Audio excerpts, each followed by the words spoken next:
Radio Samoa. تسليمة إيفاتون Amo.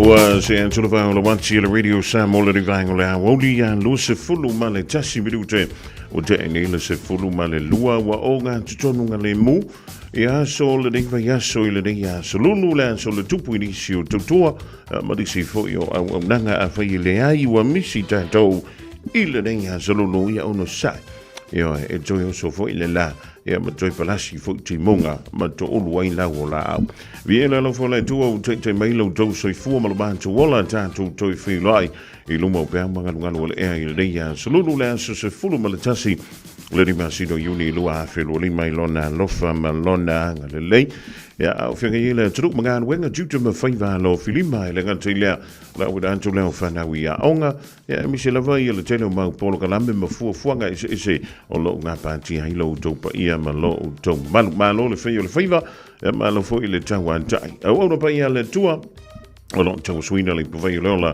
so se fanta fai tolo kala vai tono di sila ma tu ma no le totalo ma no fo ile on sa la kan tai leo to ma jina ma tua pa anga ma sani le radio Samoa ma futo mai level le tai au se yo o ile po ile tai mi ta o lunga tu ile tu le tanto wala leo ya o mai o lua o mai o ile de ya woli ele se por kala me no e anga ye deva ile de ya sululu ma tango file sulu mai o ave o la ya fa malo te foi ona ya I le malo sio le do o lo fenga ye maga wenga tutu ma faiva lo filima e mi se level tu singa o nai un tanto ma tu tu si ma lo ya tu le lava papale ya malo foi le tango tele le antol to ina po le lo tua ya fa malo foi le sunga le wa le fionga le tu tu langi le fionga ya taito e pe ona ye la na tu tua to liu mai I nisi foi fu fuanga le fai ngol via so pe ona malanga tu Australia ma te filo I ni mateto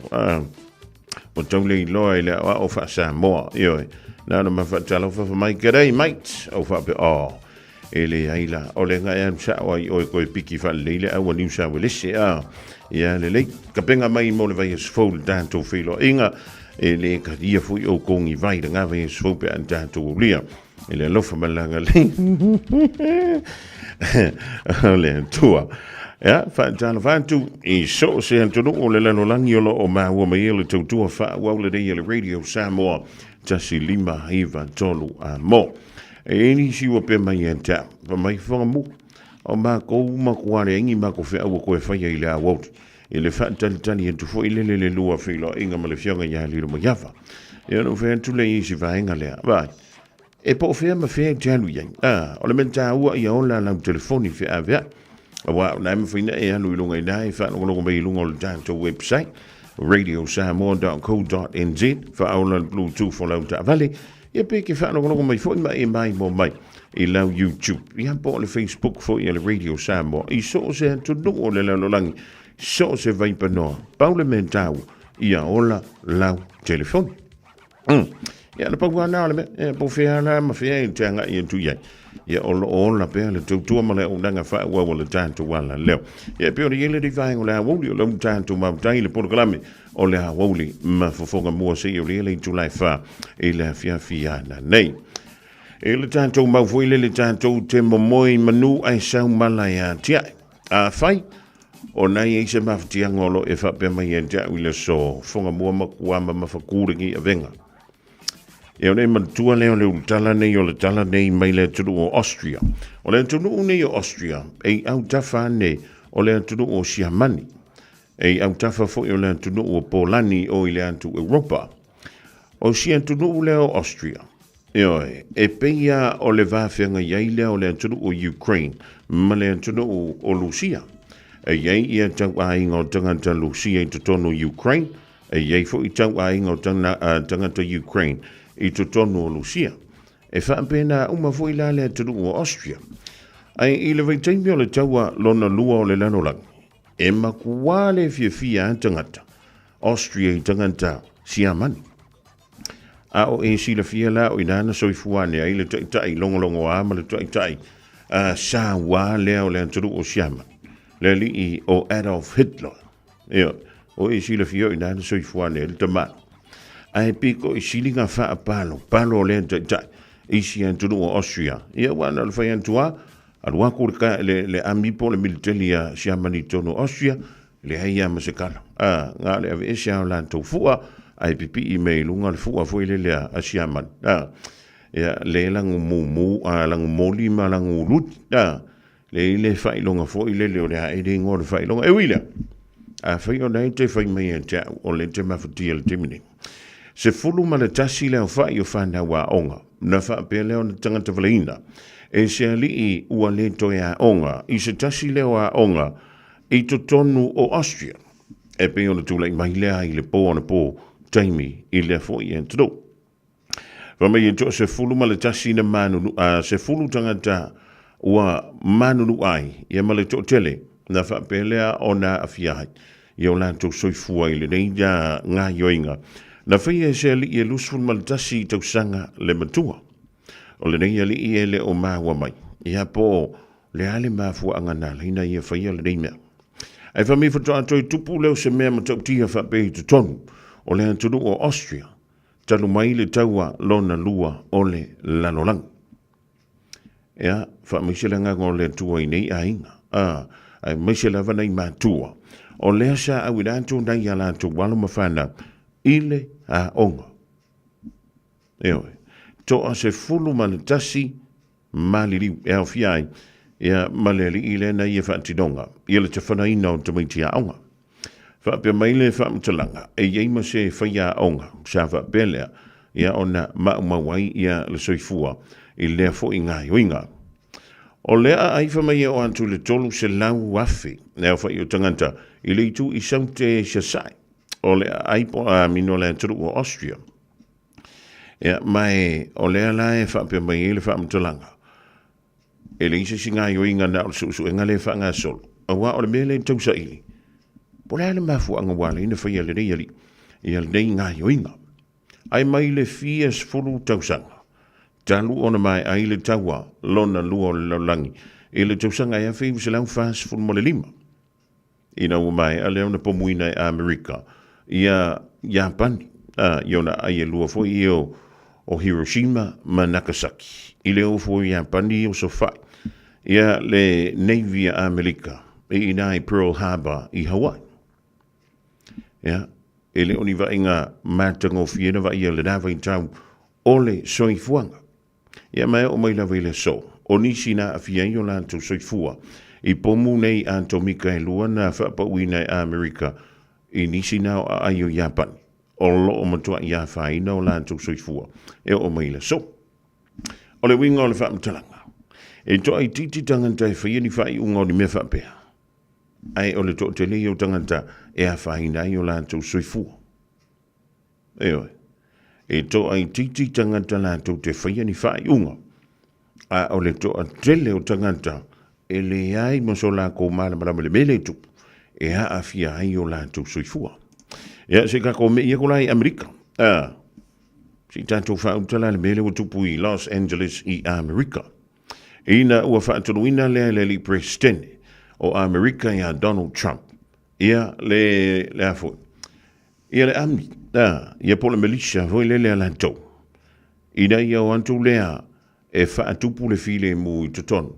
O le nofanga lea sa whaiai ia solo te te. A tanganta lo te te. I le whanga solonga lea o le toe whaafo I eso tanganta. E lea umau pe le no fomau. Ia po tanganta nu Amerika fo I mai tutonu o Los Angeles. Aruan tua le li presidente si ke pulu ngole ulu se tulo. O le govana, o le vo I state. Ia le la yele fitena inga il temini. Wa so se state ala tui. E yelo lanto govana. Ia o le govana fo. E yele no vaenga fa upfai. A le o le Democrats.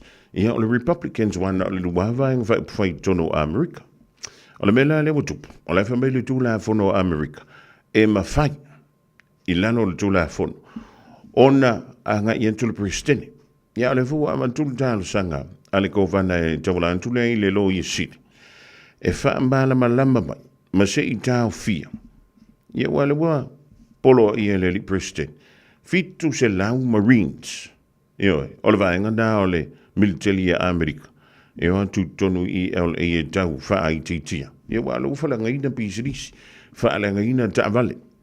Ia ma o to telefoni tangata o lo o wanta lokaina. Ona ole wha alia o le lato te te. I le wha anga i o ina i o le mata upule tonu LA i le ringwai tau le tausanga. O lea o lo wha amalo si ai, le ave e seo tangata illegal immigrants. Ia po tangata foi e le ai ni pepa no fo ma. Ia pe ua ova foi aso i tutonu o Amerika. O le futa o mai i. Ia le wha ngai o ina o le tula funo le pe ona tu vai luai le li prestene o le mano tele o Amerika. O le mela leo watupu. O le famili fina o tangata i e te te. E te tau o na tu le havano. Se ia vei tangata i o e whaile meka o le due process. Dale wing o ngā meka o le process. E te tau o na ave whaantutu i lumo le whaamsinonga o na fina wina i leo nei matau. Ia pe ma whaia ka o ngofu. Pe te tau lo o na ave sea whaamalosi. E ese mai e fo. E ese mai e fo. Ia le anturu o Amerika. A wale na sao noa i le po na po le ali presidente. E iai fo. Ia le isi tu la fono. E ma whai ona ia whaangaina. O le tu la fono la le da. E wha to tele antu ilo. Ma le militeli i to tonu LA. E tafi e sea i le to telo i la antu i e wha tupuina le vevesi. I solo te te. Olo o iai le tempile rei. Ia. Se kako wha ukana ia. Ia, wa isir koe ngā mea le wa tupu i tono Amerika. Ia ka ilo ie. E le isi shoka ko i kimringi kongo Amerika. Ai awhi o nei talanta i nai i le ro whanga le tupu me i meane. La sa wai tau ie. Ai o le aso langona pe awhi o se Samoa. Tangata nu o Amerika. Te tono LA. La sa langona. Ha o le aso o ia manatu. I le meo lo tupu me i tono le tau antano. O no fo le mau whapea, soli. O te whawhitai, i le tele o solo te te, e masani ona whai tono o New Zealand. E oi, a wapo le le mea e tula i mai, o ani mata upu e whina wina, o ani ana watawa lea pāti, ma lea pāti, ia ma ia whaala potonga, ma so stangata i tono o New Zealand. E se lava, o na ieni whana e pāpa. E oi, e se lava, o na ieni mea totino, e whaala ngaina. E se afo, o ta whaalongo atu. Ia a meu fe pa i lima ia pai mala whai o le amara. Eui e i tangata fui e masani na taloka. Ona, e o poloka le awala poloka au hantuai ma tangata umu. Ia ma poloka hantuai ma mingoi, o le tamau a inga o New Zealand. Ai o te whaafeta. E le ingi mea makau kia whapea o tula i mai tono le rei tunu. Ia, ona tanto wanga i tuai lea i Samoa. O te whaafetai fo. Po o le ale tūlanga o lo lu ngā mala loa. Ia le tāpereina o le whainga pālo tolo o lu manai nei. Le ese o whina ngalo mamanatu. E le ngantai lea o whaamusinonga o lo whaanga solo le teimile nei. Ai o lo o toa pēa le tai. Le ese male whelanu lanu wai. Ia male matau tia o whina ngalo ma upo lo o talafu. I lunga upenga ta wha ilang. Ai o lo o maua pele toa fi mali i to tonu o lo tātou o tunu i Samoa. O le mea lare. Ia po le halka me ke pisi ele di vaengo le anguti. A maua sau se kone po hioi. Sau afa minute po sau minute. Ia e maratua lo tātou o tunu i Samoa. Po o fea le vaenga wha upu whai. Fea le wha le tui. E a wai lau lango lango. Ia tātou tau vitata. Ia maua pele toa fi mali. Male file mu i to tonu o le tātou tonu. Mai kau leo aku ngi ami mai whafongi usila ma Auskaria. E wha file mu kako i Samoa. Io, se e fofo ala mea la wa tātou i to tonu o le tātou tonu i Samoa. E wha pena fo i tonu e peo na tātou aia tautua ai tau malele atuai.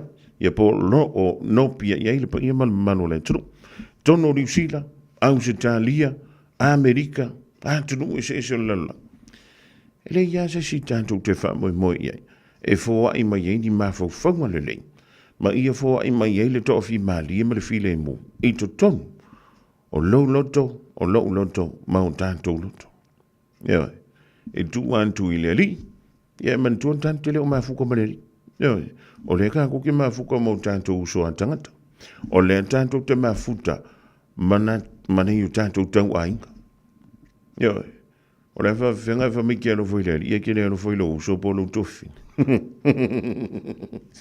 ele e ke le mfinga ai ko ima ia mana yu tau ainga mana yu tei o le na ua makua i ma sae le kou lau fa. Talu wai meo lo tutupu i le rei o langa. Lea le tantou me te tau ona fai. E ka kaunga ka kou kauma fai. E tau si le file emu. Ma fofo ala mea. O meile mau o le tasi ta malo a poto. O le mea lea o le file emu. E ese lona taungata. Nare wingo ka whama kalangari funga mo. Leanga voi a fia maua le file mo. E te tauana i se tau. I se kako wha au kara i le mele tupu nei le wha Ukraine ma Lucia. Le mea o lo tupu nei i le wha o Palestina ma Israelu. O le tai au nei, o le nau vai entu ai. O le ana so lo iai i le talo sanga. Ani ali i minista se to lua mai Israelu. Sui o le pale mene. Ia po ntangata fu ia afia in tonu o polokiki le malo Israel o lea ua te ena e New Zealand ia le ulu fole mai i lau whanua o New Zealand e le ngata ilea ua te ena fo i Britania Australia Kanata male anturu o Norway ia le ulu fale mai o ni tangata i to tonu o lantu uturu awa oi ua te tala i le avano ia i lanto e yeito e ngā langona fo i pe feo tie le to fia ma feo tangata e le se me i pa wale me ia fa tau nu le mea lai o lo fa mo mo ye ai silsila ye lunga o le tele o TV ma tele o alata o lo sa wai ia tala mai le vale o Israel e lum Palestina tele o fa na witi o pepe o tamam tida ma tu o fale o ai ua makua le engi fale o ye le temine ia ma le mea o le soifua ma ele o misi se aso ma le mali liwe o tangata i le vale o Israel ma Palestina ele nganta ilea i le taulanga fo i le leo le soifua ma loloina o lai poloka Israel u te mine i le awinatu o tau mafa i tutonu o le vaenga le wata ua o Gaza le tupu mai e le tau ai le te mine aka wa ia fo ile le mea ai en tau asu mai e i la tau ie kukaina pe ngā seseina mea a o lai kuku ka mai ki fo i le lainga mamo meo ulo mamo meo apa fafano ma le feo i o lango ia makua ke lele a faina o lo fia ngai ma dei tro ia o tanto silia le o tanto ia tanto o a mai ia o mo lo si o manga o iei e sa mea o ngā. O iei e se mea o tawone ai. Le fina ngalo o le hari. Ila o mele fai le aso ma le aso. O tau ma fai ea. E fa atupu le file mo. Ma ia tutu. Ia le afi fo i lele o le alofa. Ina ia toi so lo iai. I se tūlanga le lei. Langona ma manatu. O tangata uma. Ina ia tu sai. Ia ma le fina ngalo le tāntu matai. Ia lo silinga siliang ia o ia o e sili fo ia tau. Ia po le ala mele fai. Ko fo ia se me tu sai malona fina ngalo. Ia bela wa fo ia ku ia. Ia o sai me ngalo fio. E o lo como mo se copian mele o coisa. Wala varga. Ia la causa mia kwa o nga wa fai ko mele lanchali le fale sko inga masilo makua. Ia anga nga ro ku su ia kong. Ma fai lau ko ma anga pe mo se lu se lang io anga voi ko ingo ko ma ko sa mo ko va ai ko ile la chefe ile o se pisu po ko konzo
Ai toi po I le tawaki afi o le alofa o masania ai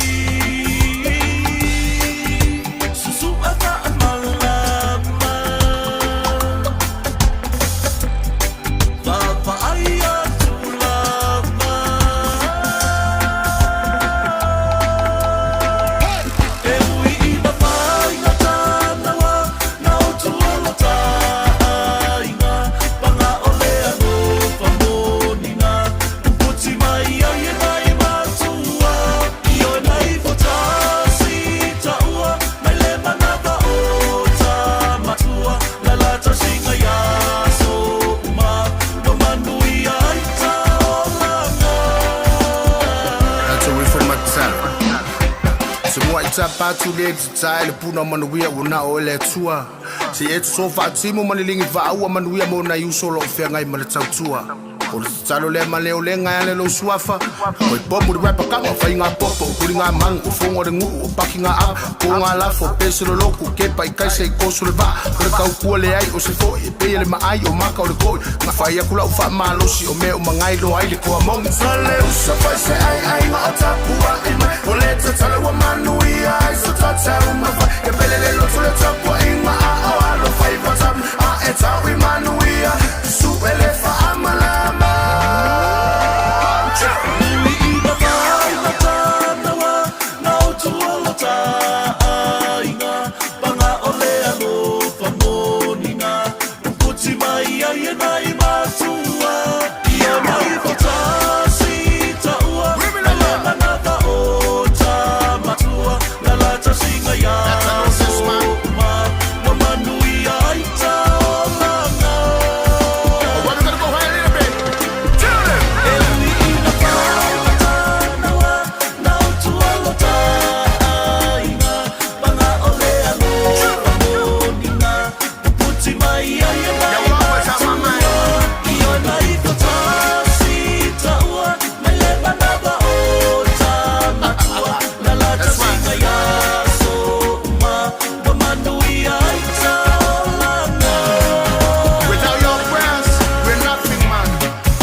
O mana umie oe po se isi lo ai nga se fisoso ani tau fe malanga inga mo New Zealand. I mata au po pe o le vaita mai no whanau po nga luenga. A whai o lau tali o le ioe, wala au loa Ken Ferniho o le Fern Immigration Services. E iaila na laisene, ma ua silia ma le se fulu lima tau sanga o lana tau tua. E toa tele tangata o fisoso ani iai Ken, I mata upu tau fe malanga inga. E au fia ai mata upu na o atu le tribunal, ma apili le minister. Tanga iane le mata o Facebook, ma le upenga te whailangi I moli mau. Mo nisi whamtalanga, wala au mai le Fern Immigration Services, ma tala noa ia Luisa, I le oiva, lua ono lua, tolu lua lima tolu, lua ono lua, tolu lua lima tolu, po le o lua tasi, tasi lima tasi, o lima. Whaasilsilanga tāua. Wa taunui whanua o loa whau mo le tātou whaleoloa o le Eveni Pacific New Zealand I au kilani nei. Mawala e dog pa tamaitai. Ia e mauki ngō fo I lava le vinga o papa I songa a loa whau. So mai I le Eveni Pacific New Zealand store. Mai lea songa fuanga I le stonai. Se fulu I le taia wanga I le ono I le fiafi. Tua tusi o le tasi John Galter Drive, Auckland Airport. Whaapsanga I tonu lava ma le KFC. Au tawhane o le warehouse I le shopping centre. A le mala e valele. Eveni Pacific New Zealand store. A fio mai loa Samoa. Come on. Whakawhiangela. Popole fua. Vili le Wolfgram Auto Services with a warrant of fitness. E maua ai le fisosoani. E mawhai ana o atu siaki lau ta avale le fale. E au noa ma se tutongi. Le Wolfgram Auto Services with a warrant of fitness. E au auna mo o e malau ta avale. Pili mai I le lua fitu ono iwa wha o tasi. Pe asia siane I le lua se folo Hoia Road I Otahuhu. Hey!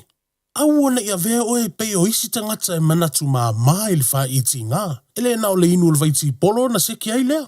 A le vave tonga fitia le wha iti ngā. E ono o le tūlanga e maua I le Fever Rheumatica, ma e le ai lava se tasi. E mana o e o se e pele le nā tūlanga. Aia. ave loa na i o alo, e whaile siaki le fo mai whale ainga, o le tausi mai le aonga, po le whale talavai, e vave, whaingo o fie, ma le mea sili o na tāua, e le toto ngia, e mawhai foia na whaile tui o le baisilin, e ki lia atoa ai, saula ia Samoa, i le nei vai tau o le tau mawhanawhana, ia tausia le leina i o tātou alo ma whanau, whaile siaki, ma whai loa le tongu fitinga, mo nisi whamatalanga, sa iliana i lunga le social media, Stop Sore Throats, pe asi i lunga le upenga ta whailangi, stopsorethroats.nz.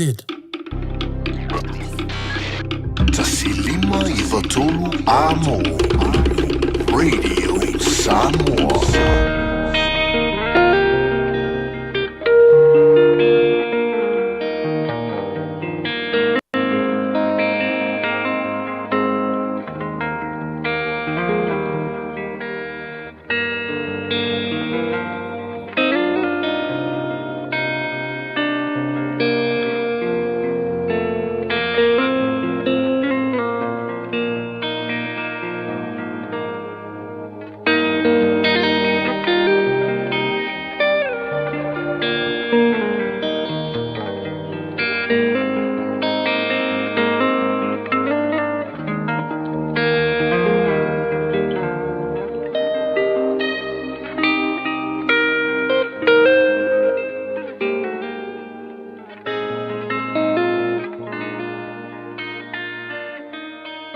Luitau mo le aso.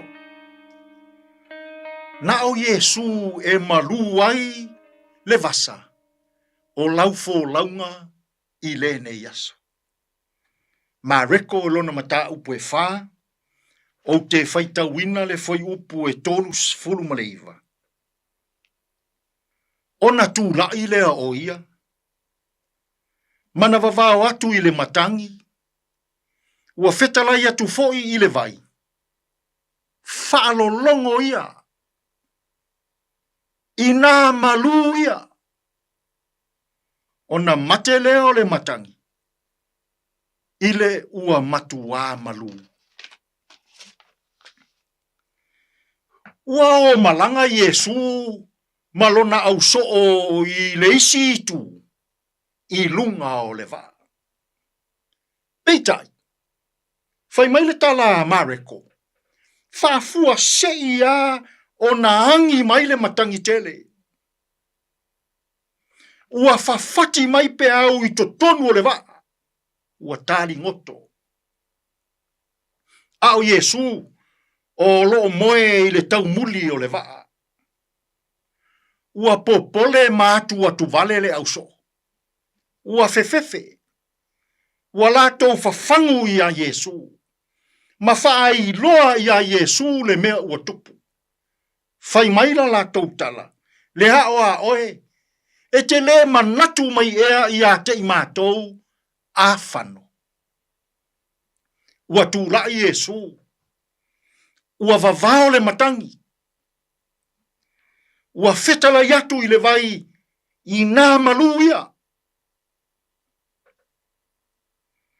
Ona malu ai lea o le vasa. Ua file mo. E manao Yesu. Ia tātou taritonu ma whaatua i ona a awa lofa. I teimi e whaafua se i ona o mai ai. A wha o le olanga. I lo soi fua ma lo uola. O a wha le mawhauwhau. O a wha le tino. Ma wha le anganga. A o mai mea ia. Ia tātou iloina. Na o Yesu e malu ai le vasa. A e mawhatia. Whailoa ia Yesu wa e mawhatia.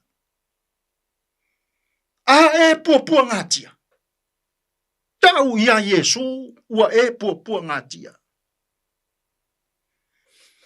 A e tingaina. Whailoa ia Yesu wa e tingaina. Ona malu ai lea o le vasa. I lau fō launga o le nei fō yaso. Tele teimi e. Whaafua sei mai ai a wha. Te ia wa e totonu o se mā se seinga whaale ainga. Mā se sei ma lo uso lo tua whawhine ma lo tua ngane. Mā se sei ma lau whanau. Mā se sei totonu o e kālesia.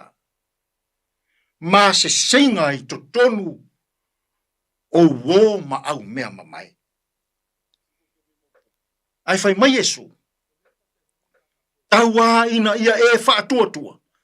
Matariton, ia te ia. Ona malu wai lea o le vasa. Samoai. Na o Yesu. E malu wai le vasa o lau fō launga i lene yaso. A e a whatia. I lene yaso. A e a pe a sei whaailoa iha ia Yesu. Ua e ma whatia. Tātou te tāro. Lea tuai. Lilingi mai au whaamanuianga i le tautua ma le au nanga lau leitio ma lau televise whaasalalau i le nei aso. Lilingi mai le malosi i le au whai ngā luenga i alii matama ita i ngā lulue. Whamanuia le whaafofonga sila alou atunu. Lilingi mai au whaamanuianga i whiau ma ngā luenga wa whenga iai i mātou i le nei aso. Lu i tauina pēa Samoa i lou fina ngalo pa ia. Lea tuai, a o mai Samoa, na o Yesu e malu ai le vasa, o a mātou fō launga i aso uma. A tutupu a wha, i le tino mā fau ma le anganga. A o mai i mātou, na o la ua fio e le lei ai mea uma. Lou lava suafa Yesu, wa mātou tatalo atua i nei. Amen.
Si fomali na le kalapala kapia le tamauli mai le mo tele sala fai mala fia anga sale longa tolunga tuile polgala mena le tau mo le aso mo ita to uma ya pe ona foi na tuma tambrina le sunga le fia au ya reverend it's sone ngafa ile de fo ya woli la to mo se fo poponga ile ha woli anta pa anta to woli le lo famala ngale yo le tua yo te lo na wa mai ya tanga fo le divang la woli selinga ma lo si vai ainga ya mangisu nga kala se lua pe ko tala i fa lua ngata sa mo pe atali tu la tasi la o le mai ya le lua ya li Aisha Hoops yo ai tanto to yo su e le tupe yo so si eu tanto ai ngala de ya so lu por nga so lua Pesselele u fatumo ai u ai vai o ai via mo da fai la ya la mai pe I say yo pa a pia a tuilea Ua o tali toni la pa ma homi Wa mea no e ma wo moni O te yo e o te amene koi le o ti A pai ua e pia Rakaka smaila io Ta mau left to Lima O nai te mai Samoa mai New Sea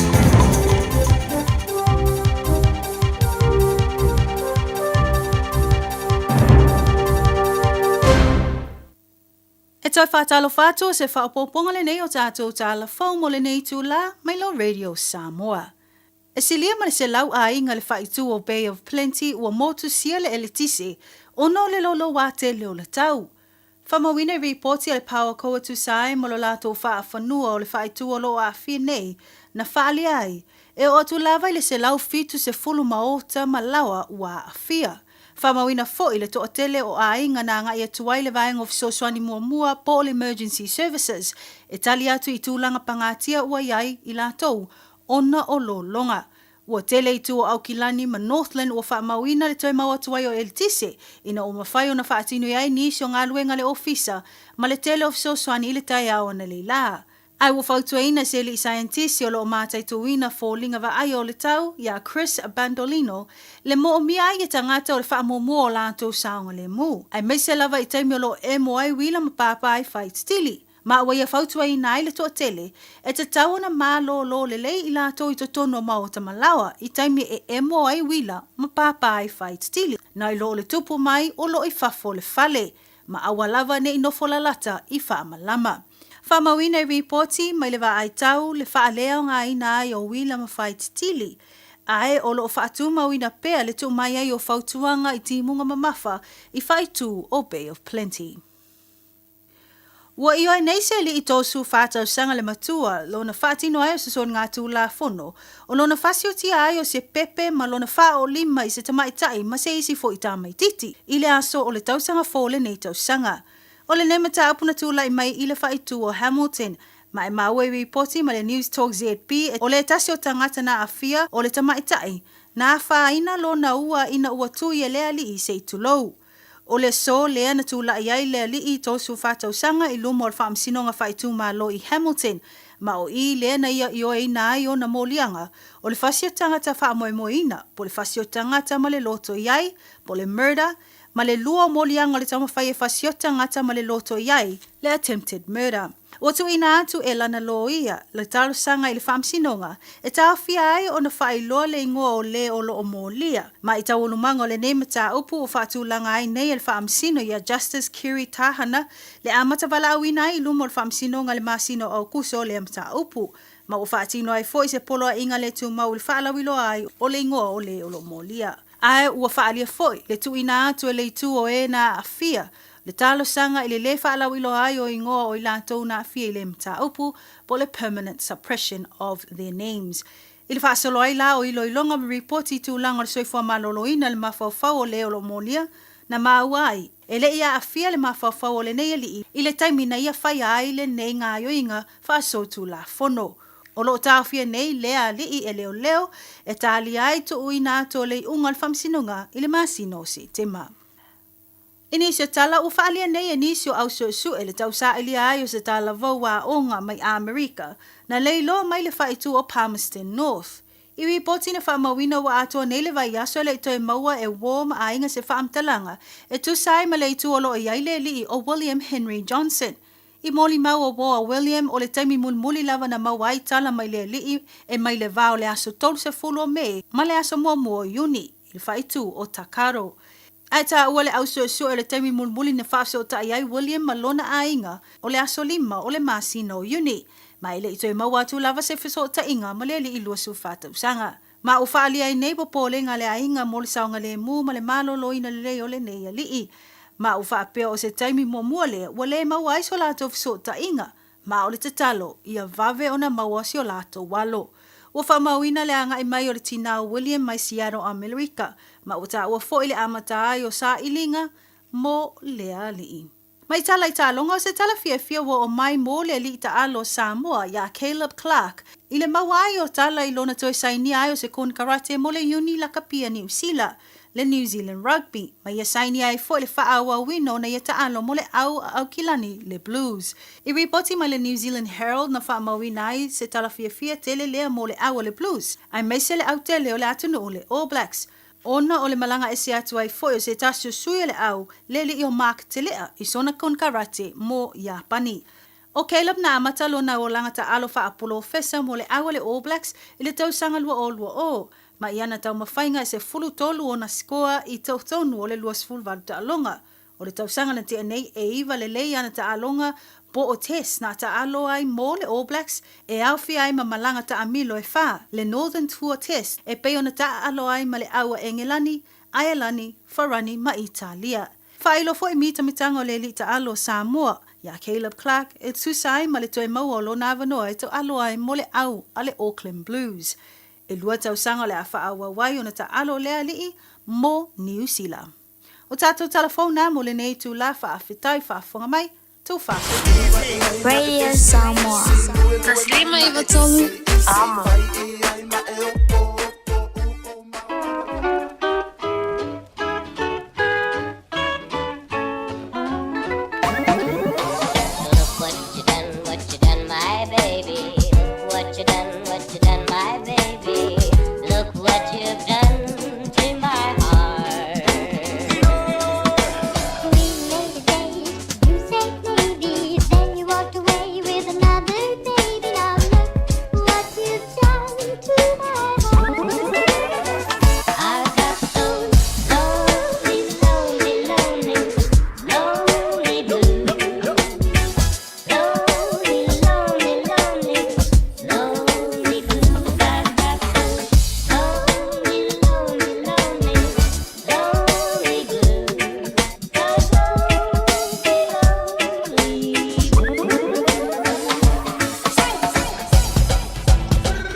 what you done, my baby. Look what you done, my baby. Look what you done to my heart.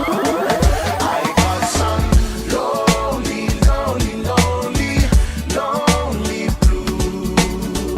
Lonely, lonely, lonely, me and you. I got some lonely, lonely, lonely, lonely blue. Lonely, lonely. Look what you've done, my baby. Look what you've done to my heart.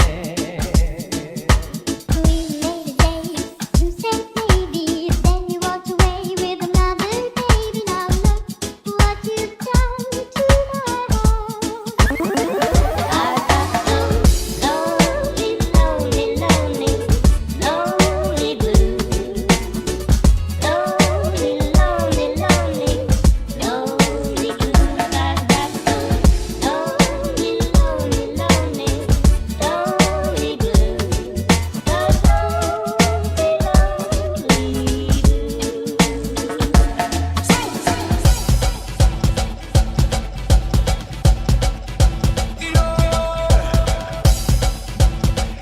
Poi fianca o le rivangola Woli mai a DJ Noise mo le pese o le fai adesso mai a Wino ma DJ 651 now fianca yele tru mo le toi tuli wantu inga wenga duty ma fai valo filimo le dia Woli o le salulu la so sul mo tasi le rimba sino uni lua fe lo se follow male lima ya fa le tama fu tama le rivangola so ya fa talo fa tu ko ki kyanga lo ka ko fa ka fa e mo tu ya ma fu tama le rivangola Woli tamana sila male ainga le ma fu tu da ile fianga usale lua I fale a lili sa mo ma lo lila o solo ma lo le on sa witness valo anga mai saulo fata wa me yeli ya tu tu mga wengol de ya Woli tu lo na un te lua ya tu eu que me for fa kuku olo na ko ya ia pe ka vuele le ngi ki le vot J Lolo nasa on sa ia siasi Jeffrey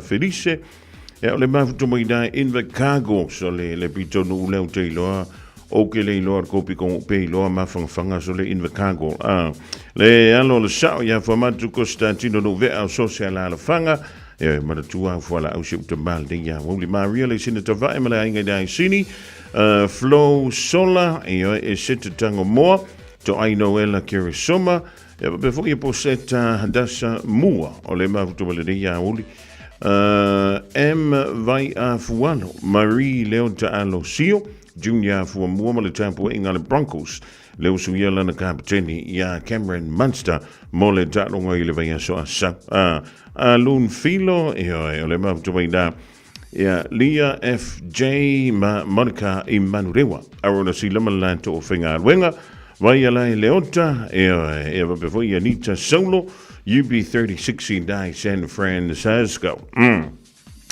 o le ngata mai ala tanto telefo ile sabo man tole no fiat le we mai sia vai fa faile wa le stala molto mi dei e ma tua un ngalo e se le stala e se le amada ia fa tu la fon ia pe mai on fa ia le stala le manule tru le fa muto ina le fa ngol de masino uni e pila una uta o le we ma le si party fo le wa fa ilo mai e fa belea on fa ngoina le Samoa Labour Party o le Samoa Labour Party le e tonu nisi o sui tuai o le whaafale tui le HRPP ia marisi fo isa avema minista ma minista lango lango e se mai lai le Samoa Labour Party o le tu maupea ia vaenga whaapufai te te lele iai mai le whainga pano ta talawai nei e pe lau le yele HRPP o le whaatutue le tua Samoa Watasi ia o le party fo o le Samoa Uniting Party ia po le Samoa ua poto Samoa National Democratic Party ia po le SNDP ia ma le Democracy Republic Party e la ufeng tau antulai o le wono ia tātou party ia ai le na le pawailia e iei Mauricio Party ia atono se taimi o na whai loa whala wai tele maila ia lea o le tātou lisila ui o le ofisa o le komisina o whainga palota. E ila le mea, o le ke fifisilia kuia ke o le ngivaengo le awa. O le a ele mea, o le a ele mea lea leina maua tātou. Tātou tanganta Samoa, ka kia isia kungu. Ewe. O le a le mafua anga e leina whaimea tuu le mea leo le Samoa. O oe o se Samoa e tela vea ilan le lisi o le au whaimea tuk. Ia po o Samoa whaiwhaianga. O le Samoa whaiwhaianga. A whai o le whaamboe moe whamai o le tau le ono i le fiafi. E whatoa tā le afo le ono. Whatoa sahau. Ia whamai e leo le maule se ka fui a le ongo a le fiku ai a makai. Ia o le ale mafua ngai le nga maua ka ko le ma i le o le mo le whaiwhaianga. Ia ma le mea lea o le last minute a mea umasole. O le mea e li o se mea vuile le kufa a solo i nei o tātou tangata. Ia po o se mea e mawhai o na tātou fufo ina le whaafitauri. O lea mea ka o le whaiwhaianga. O le tuu lava o mea uma i le taimi muli muli. O na afia tu waifua lea o le maa ave le fua. Ia po o le whanau. Ia po o le roo matua. Ia po o le toia ina. Karu waile mo le mea ka o le whaianga o tātou. Eoi. O le whaka ika inga laka maia. O le kaimi e kia alua i le lotu. Eoi. A whai o le tāo le iwa le taimi o le tolo. Tupo le tāo le vat. O le ale kaimi ngai ki wha mali uliwa koi kongo le whansa. O le kua kai ki ai le vālu. Po o le afo le vālu. Ia le loku langa a maka i le kao le vālu. A le mea fwoi lau ke fia. I taimi ni usila. E ngang kao le kaimi o so mana mea e le kele ai se piko. A le mea na lau te fia. Wha o lau ke fia mana malamai. O le mea e o se mea kufa solo o le kako wa kungu o le keipia. O le whaianga i mea uma. E mua o na whaianga. E mua fwoi o na tomumu. Eoi. E kuse piko siringa whaianga, piko siringa ko mumu, ai le ai masanga mea ngā whaia. I le wha moe le ve vesiengi. E kuse wha mali uliwa ku fwoi lele. E lea laku masanga mea fisosoangi e le kau mawhukanga rai whai. Ai piko siringa whai kiu. Ai piko sirifo. O ngā lau mea ai wha moe e whai. Ngau wha pēha ui anga ngā kai Samoa ngā mea. Tole. E ane whaka ke vai ingi. Ngau vai e fui Australia. Te le loia au tau nai hawa i Amerika markelo i si anturu. Po kupu ele mele. Au lau sili anga lau ki fia malama. O se mea he o se mea tu wha solo le i tanganta o le tātou o turu. Le mele o le wha kore kao le lima le wha moe. Ai wha mali uriu mai le afo lima le kao leo. Ngā o lo le keimi o lau wha mai le pūle ngā le whale. Kā le iwa le pō. Po le kā le se furu le pō. Ua lewa ngā uman kapenga uman le whale. Ia ai la laka kore keimi e whai a kule pūle o le. O le wha moe e wha mai. E whea koe wha popo ko se si kūra. Au. Si koe au mai ngā riro whing ngaro le. Maka au kianga. Koe wha popo se kūra. Mere me isa ua wheka nai koe wha popo ka ora whai. O le mea le tupu hi an tātou. Iso o se mea kā kou ke whai. E ka kauanga i eise au whaianga. O ka ngaka whaianga. O ka ngaka piko i siri nganga whai kiu. Eoi. O ka ngaka hafo i anga e kasi. E le ai masinga whsosoangi. I wha moe o lo whai.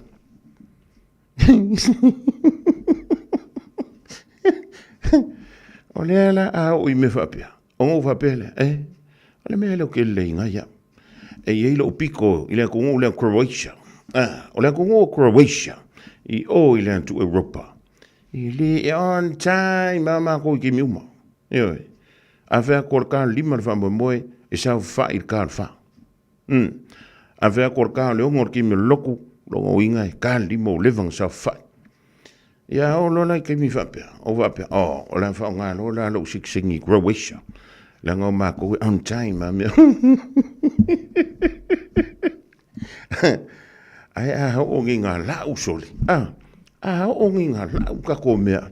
Soli. Se ua pe ia li e me whenga koe alo koe whakauso mea a ieri peane la wali la. San, o se upo se wheso soangi ni mea le ainga lai whai. Ia mangi me whai. Ia o i tono tātou ainga. E o i tono tātou. E ilma ko whala whala whai. E le ile whakungi. Ai ke rore mea ngā kupu. O whampea. Anga le leile maa whaamaleri. Ua le vanga a veinga raka le whamai ar koe ngā kalale. Ko se sauru whamakalanga whamai. Ea mere a mai e lo se kupenga e a mai i se mea ai. Au whalonga konga whisiri r koe. E ave i whiaranga mea. Ua o mai ngi si a lofa.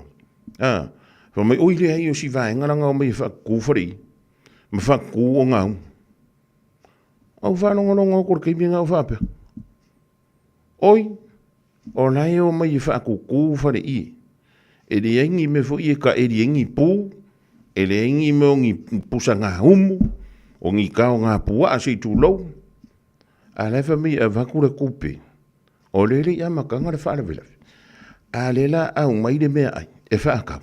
Mo le au whakū whare i. Ma le au ngofo. Ma le au karakara ngoa. Ma le au whaikakana. Ma le au susu e kana. O le visi. O whea o iei le mana mea ka ora sosoangi ringa e wha ke alu ke sosoangi e le kou ai. Ia po o sa uo. Po o seisi o le kou e kānisia. A ngai sauru wha makalanga. Se iau mai a se kupenga. Le ango si vaenga wa ki ngai ngai wha kuku pou o whari. O le. Ia. E peanga o whaia. O le lakia. O la e maa whanga le. Le maa fukanga maleri. Wa koe ngā kaka whapenga. E o loka la ala amle mū mai a ki mara whanga au malu lua. E ai whapasia kuloi. O le whari. O le whari. Au ako keo mai kou sua bea ai le whala wana vele. Tuaina si o u ainga ile a matanga sayai ile matitiva si o u tamama tafangota masio utina ile umukuka masio mato faleo o sayai etau patu lo na fola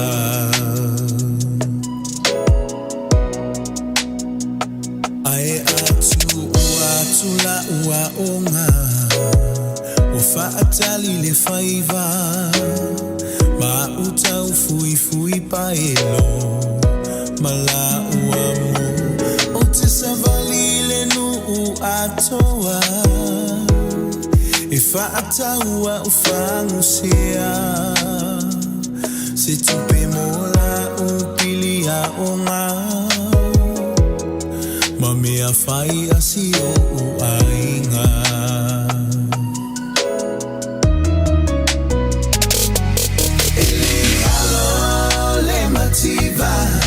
Lele tangolima sia uaina tele ifia ai pe o te falolo na o la sa o loto ile faleo o na mativa ile tino ai sama o la maya ke riso fa fitai ile luanga luenga le salo fa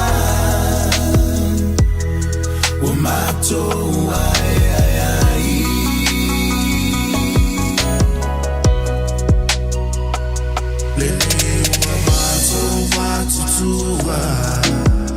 o faita ito alua a esusu e lava le famalama mato e te paitua ile fainga ta ole olama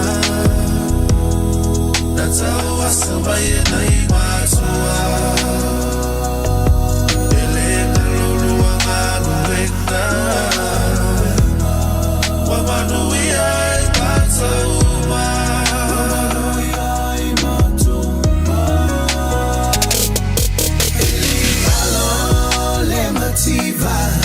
Lele tangolima sia uai tele ifia ai pe o te falolo na o la sa o loto ile fale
te whalolo na o la sa o loto i le whale o na mativa i le tino ai sa mau o la maya ke riso whawhitai i le luanga luenga le asaluwa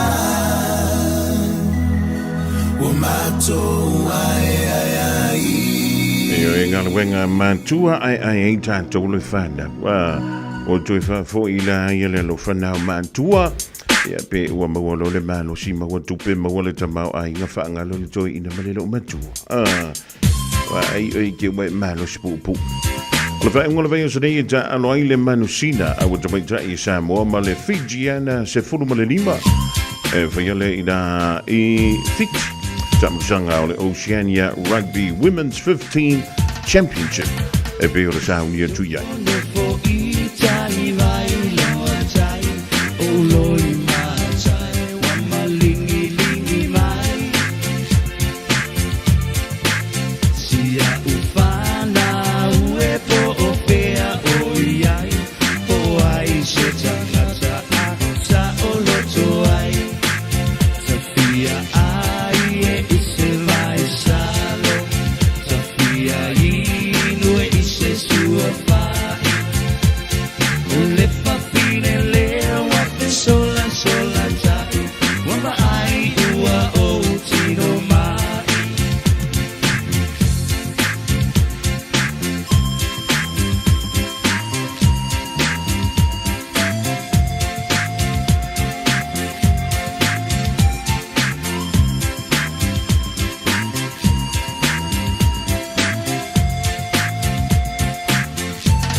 Talofa Samoa, o Atish Narayan, o le Licensed Immigration Advisor mo le Auckland South Immigration Consultants. E visosoani mo so se tu ai ngā visa e malanga mai e New Zealand po Australia.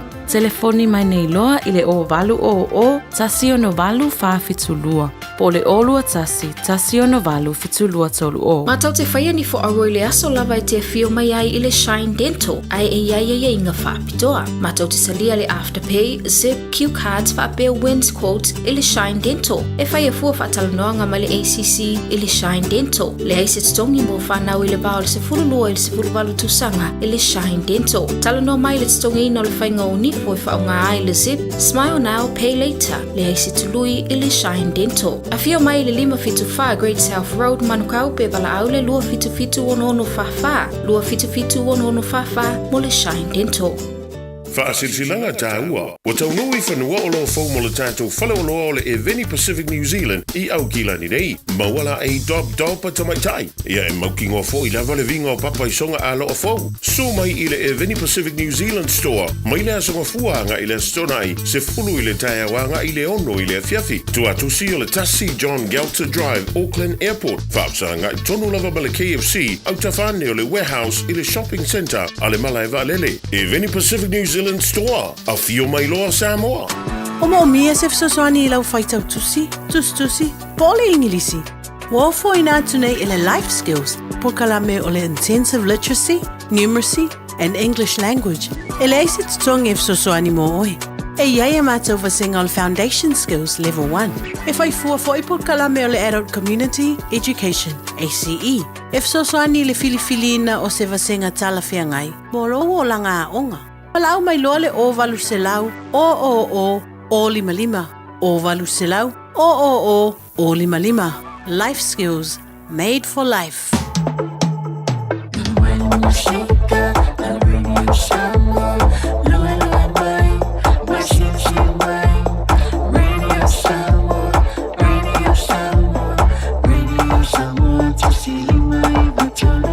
Radio Samoa. Bread of life sent down from glory. Many things you were on earth, a holy king, a carpenter, but you are the living word. Say it now. Come on.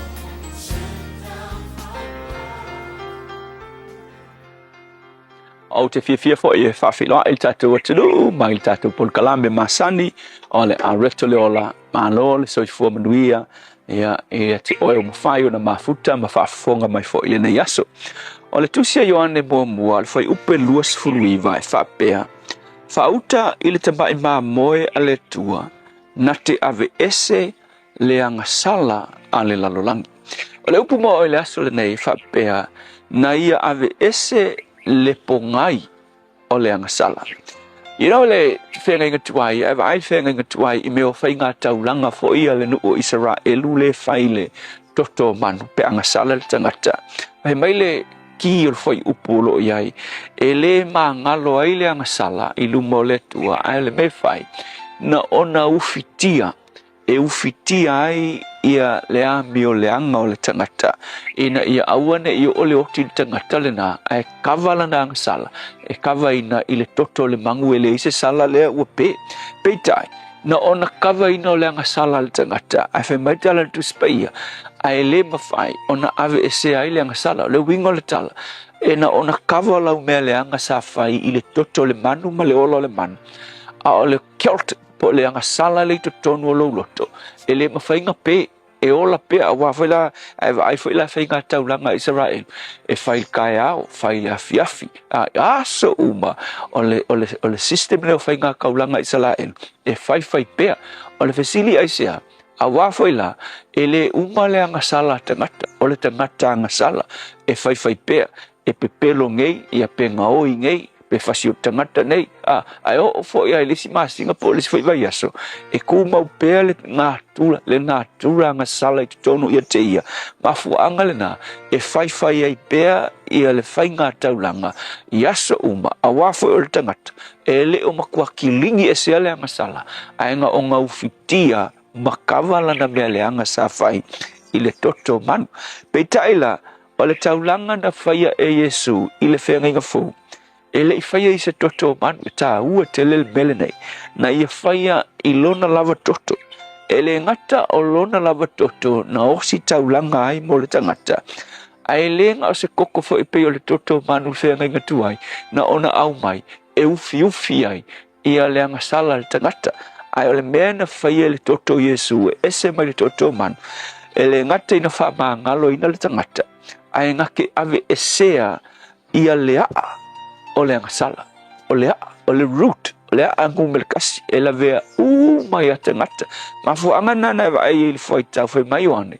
Fa auta le tamai maa moia le atua, na te ave ese engu melkasi, singular, na te ave ese le angasala ele fai mai ane na te ave ese angasala le tautala me o fruits o le angasala po o fua ali le angasala le ia le ngaoi o faita anga o le pepelo o nanga ele o le menga le fai mai kuspai ave mai na te ave ese le angasala lo tautala i le root le po o le mele o le siama e mafua i le angasala le fai mai na te ave ese le root le pe ngaki ave ese ia le virus po le siama e mafuai o nga fua mai le angasala i le soifua o le tangata vai la e ka ua te lele mea na faia e Yesu e le maliu nga o au angasala fo i e fua o au angasala e na maliu Yesu ina ia ave ese le pongai o angasala a tangata umalawa ke lola ta ua te lele mena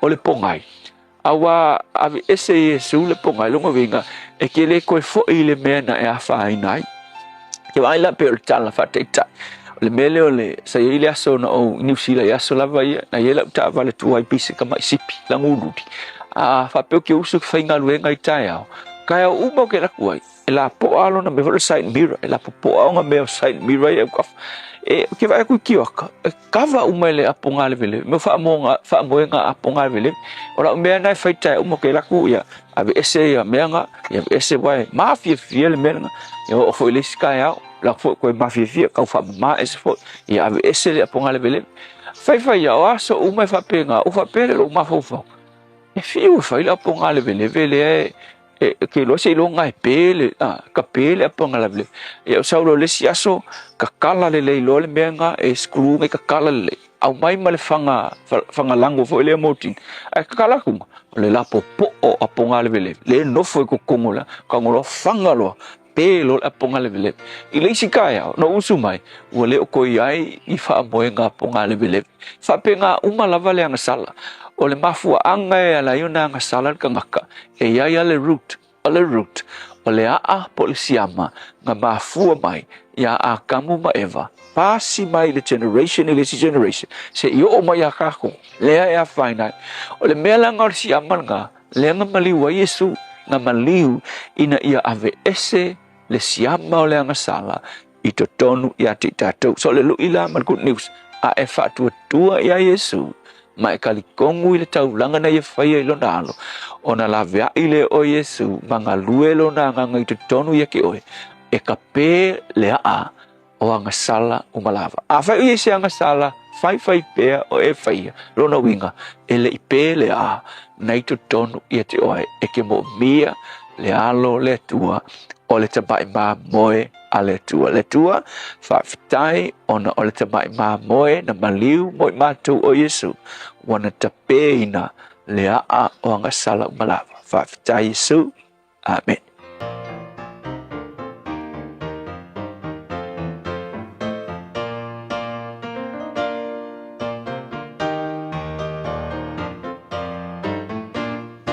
Ia tato famalosi fasanga ya Yesu Rata tupu mani la tupu mani etonuai Rata tupu mani etonuai Tonuai tata ona na fio mase itosi ioi Uafape mai ona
tua e pio re whaafunga tia le reia o le pese lua se lau lima i a tātou wha malosi ia me le tu speciale le whakasa whanga i tua po la utalavo le whaka a sa i whanga i tua i Amerika Samoa taulunga tuai ia le pola kalapena ole a reto leo lai pio na funga da atu mta perina e le sunga le whaife au ia pasta la whae le kopa o le Assembly of God i lano i Savai. Ola to mus fa ponga I la o li anta help anta to o li le lo fa blanga le o le tua le woto I se fulu ono minute o le tale o le tula e lua.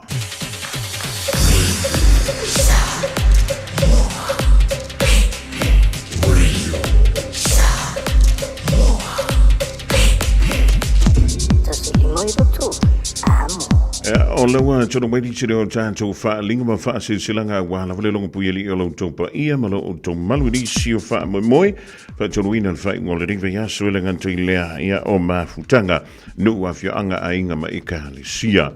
Ia pi la vono tumo antu ia tātou wha se silanga ilea so male aso awane ingalo ia so lo minga o le tusi o le songa a to ai fo I ma le tusi o le vao fili. Awa ngalo sa lo minga o le tusi o le songa anto ai mo le vau fili e te mau iai wha pengo sa mo I se sifo tutuila mamadua. O nisi o talatu o Samoa o alanga upu o le mantafa i o le matai.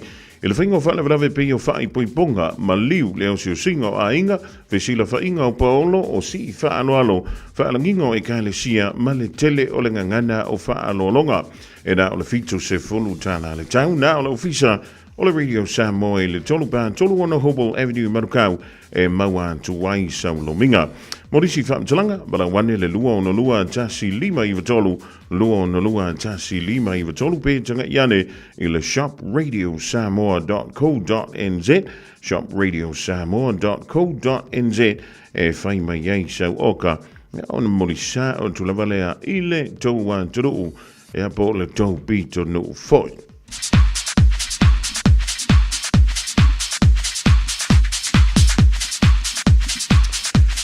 O le wha silsilanga lo na lua o le maafutanga a alo matama whanau o le afio anga wa maile iali banta.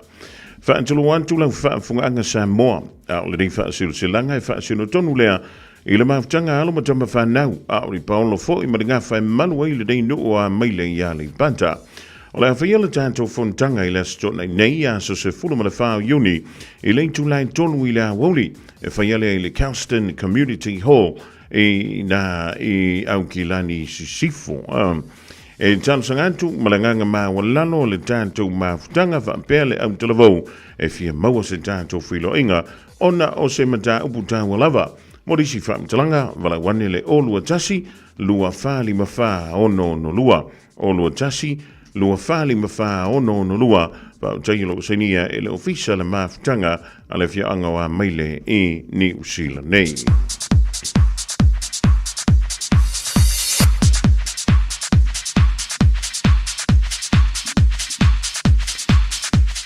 O le isi an tātou whaalinga mo le mafutanga alo mo tama whanau o le fia anga o vaie sa whantai au ki lani nei.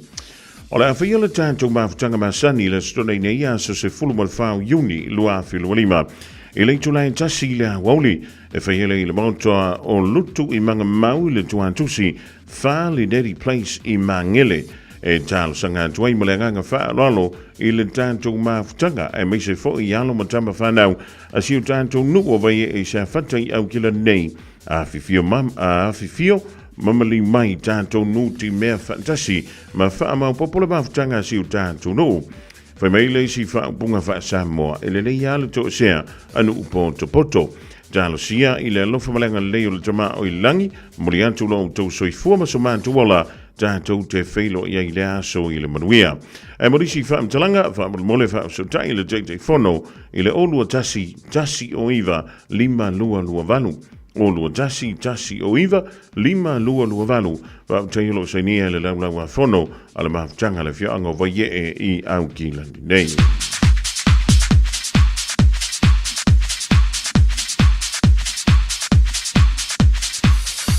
O le silsilanga mo le mafutanga sanganta ana pa ia i leo lumuenga. I le avitele e te tawai e mātou te toe whaatalo whātua i le pa ia maulunga o sui uma o le tātou mafutanga sanganta ana pa ia i leo lumuenga. O le pa ia lavalea i le avitalenga i le matua na tongi ia alipia ma le toaiva a fifio soa e malelangi ma alo tā malelangi ia tau alo whai matu yoti ma o luan ta whai ia o manga ma pa se. Maliu mai o leo lumoenga o leo luai tu mua. E silsila atu waila tātou whono tanga e pe iona māsiri ai.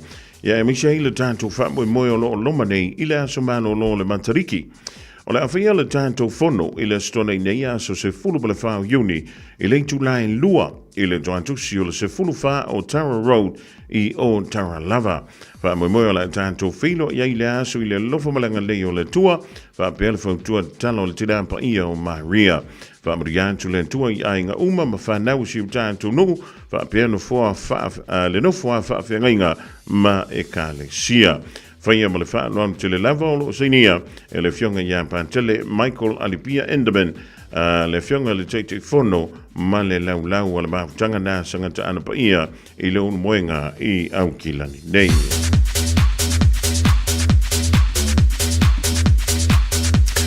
Ma le tātou silsilanga muli mafutanga alo ma whanau i whale toi.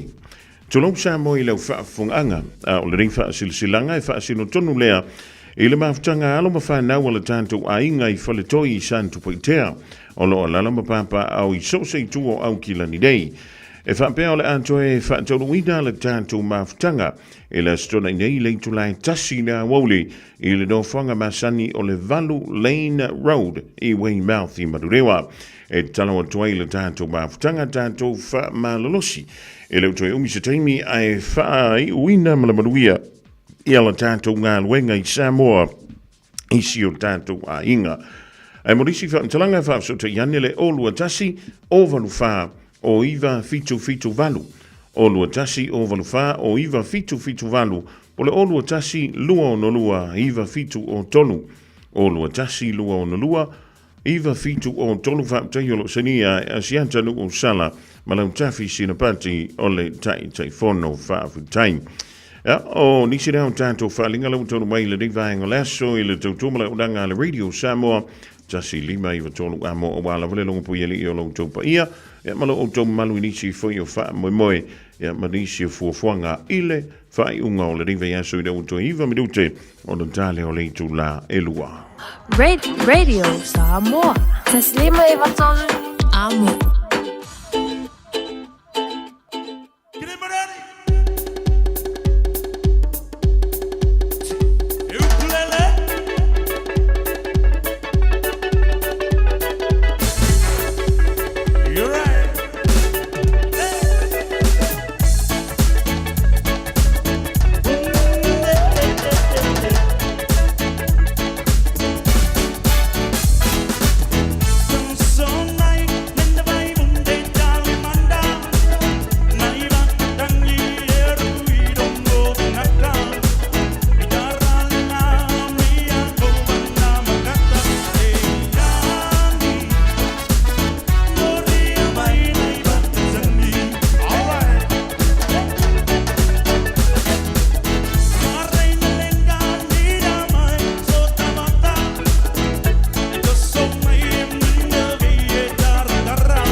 Malanga ngi sila no kala ya ke au eke koe fo I mai.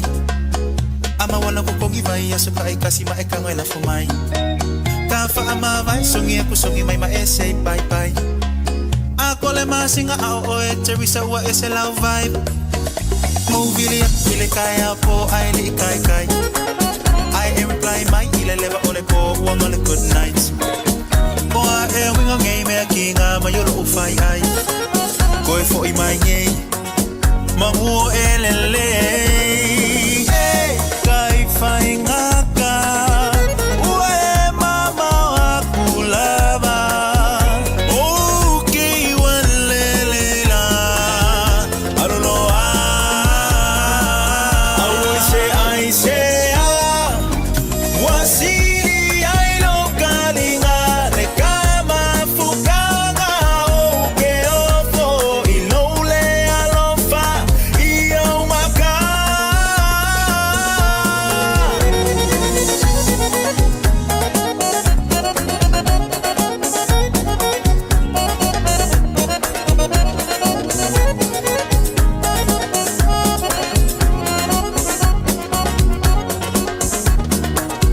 Ma efai mai ike fa amai kai me okele if you're right.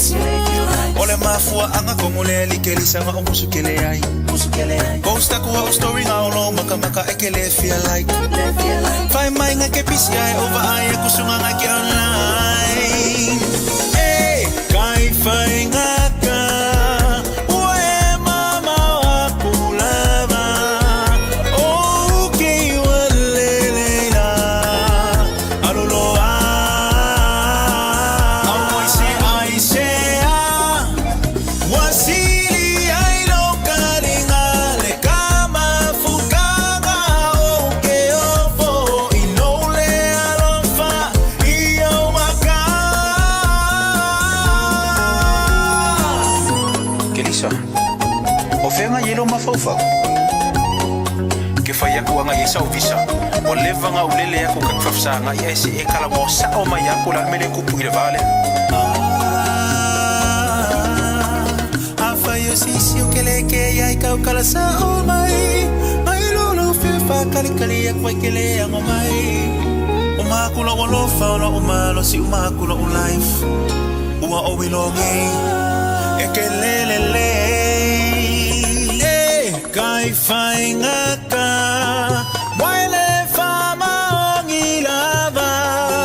Okay, walele fa soy fua. I say wasili ai lo kalinga le kama fukanga oke ofo ilole alofa iyo maka. I say wasili ai lo kalinga le kama fukanga oke ofo ilole alofa iyo maka. Super Mali and Alga Malo Romeo Sabbath. Ever busy to my time Teresa in the shower to Apple. E pole da foi na want to Australia to Apple big to Molly. E be fai pakeka. Valo antu ya se pupuli Zachary Sua witness valo anga adisi Christian Tour. Emma sina leo mo to malema to mele vango la woli to tour ale Radio Samoa.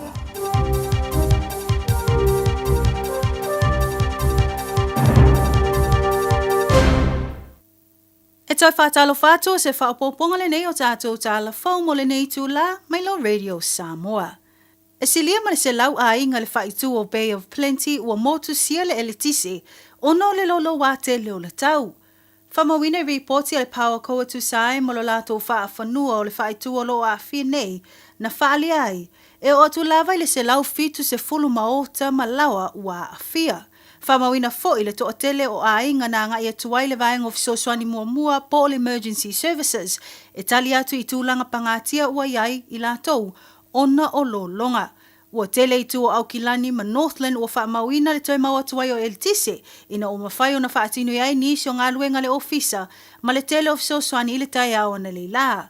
Ai ua fautuaina se li scientist o lo mātai tuina fōlinga wa ai o le tau, ia Chris Bandolino, le mo o mia ai e tangata o le wha mo o lātou saonga le mu. Ai meise lava i taimi o lo e mo ai wila ma pāpā ai whai stili. Ma ua ia fautuaina ai le toa tele, e te tauana mā lo le lei i lātou i to tono ma o tamalawa, i taimi e mo ai wila ma pāpā ai whai stili. Nai lo le tupu mai o lo i fafo le fale, ma awa lava ne i nofo la lata i wha malama.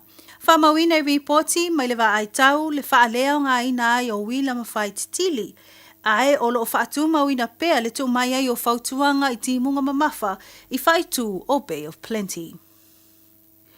Ua i oi nei se li i tōsu whātau sanga le matua, lo na whaatino ai o se son ngā tū la fono, o lo na whasio tia ai o se pepe ma lo na wha o lima i se tamaitai ma se isi fo i tāmai titi, i le aso o le tausanga fōle nei tausanga. O le nei mata apuna tūla i mai i le whai tū o Hamilton, ma e maue reporti ma le News Talk ZB, o le tasi o tangata na awhia o le tamaitai, na whaina lo na ua ina ua tū i e lea li i se i tulou. O le so lea na tūla i ai lea li i tōsu whātau sanga i lumo o le whaamsinonga whaitū mā lo i Hamilton, ma o i lea na ia i o e na ai o na mōlianga, o le whasio tangata whaamoemoina, po le whasio tangata ma le loto i ai, po le murder, ma le lua o mōlianga le tamawhai e whasio tangata ma le loto i ai, le attempted murder. O tu ina atu e lana lo ia, le talo sanga i le whaamsinonga, e tā whia ai o na whai loa le ingoa o le o lo o mōlia. Ma i tau olumanga o le ne mata upu o whaatu langa ai nei le whaamsino ia Justice Kiri Tahana, le amata wala au ina ai lumo le whaamsinonga le masino au kuso le mata upu. Ma o whaatino ai fo i se polo a inga le tu mau le whaalawilo ai o le ingoa o le o lo mōlia. Ai ua whaalia foi, le tu ina atu e le tu o e na a fia, le talo sanga i le lefa alawilo ai o ingoa o i lātou na fia i le mta upu po le permanent suppression of their names. I le whaasolo ai la o ilo ilonga reporti tu langa le soifua maloloina le mawhawhau o leo lo molia na mauai. E le ia a fia le mawhawhau o le nei ali i le taimi na ia whai ai le nei ngā yoinga whaasotu la fono. O lo tāwhia nei lea li e leo leo e tāli ai to uina to le ungal whamsinunga i le masino si te maa. Inisio tala u whaalia nei inisio au su e le tau sa ilia ai o se tala vau a onga mai Amerika na leilo mai le whaitu o Palmerston North. I ripoti na whaamawina wa ato nei le vai aso le ito e maua e warm a inga se whaamtalanga e tu sai ma le itu o lo i aile li o William Henry Johnson. I moli mau o boa William o le taimi mulmuli lava na mawai tala mai le li e mai le vao le aso tolu se fulo me ma le aso mua mua uni i le whaitu o Takaro. Ai tā ua le au suesua e le taimi mulmuli na whaafse o ta iai William ma lona a inga o le aso lima o le masino uni. Ma ile ito e mawatu lava se fiso o ta inga ma le li ilua su whātau sanga. Ma u whaali ai nei popole nga le a inga mo le saonga le mu ma le malo loina le leo le nei a lii. Ma u whaapea o se taimi mua mua le wa le maua iso lato fiso o ta inga. Ma o le tatalo ia vave o na maua si o lato walo. Ua whamauina le anga i mai o le tinao William mai Seattle Amerika, ma o ta ua fo ile amata ai o sa ilinga mo lea lii. Mai tala i talonga o se tala fia wa o mai mo le li ta alo Samoa ya Caleb Clark. Ile mawai o tala i lona toi saini ai o se kon karate mo le uni la kapia New Zealand, le New Zealand Rugby. Mai ia saini ai fo le whaawa wino na ia ta alo mo le au kilani le Blues. I ripoti mai le New Zealand Herald na whaamawina ai se tala fia tele lea mo le au le Blues. Ai mai se le au tele o le atunu o le All Blacks. Ona o le malanga e se atu ai foi o se tasio sui le au le li o Mark Telea i sona kon karate mo Japani. O Caleb na amata lo na o langa ta alo wha apolo fesa mo le au le All Blacks i le tau sanga lua o. Ma iana tau mawhainga e se fulu tolu o na skoa i tau tonu o le luas fulu valu ta alonga.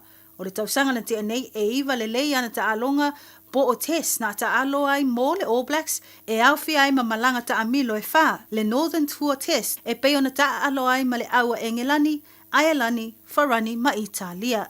Whailo fo i mita mitanga o le li ta alo Samoa. Ya Caleb Clark e tusai ma le toe maua lo na vanoa e to alo ai mo le au a le Auckland Blues.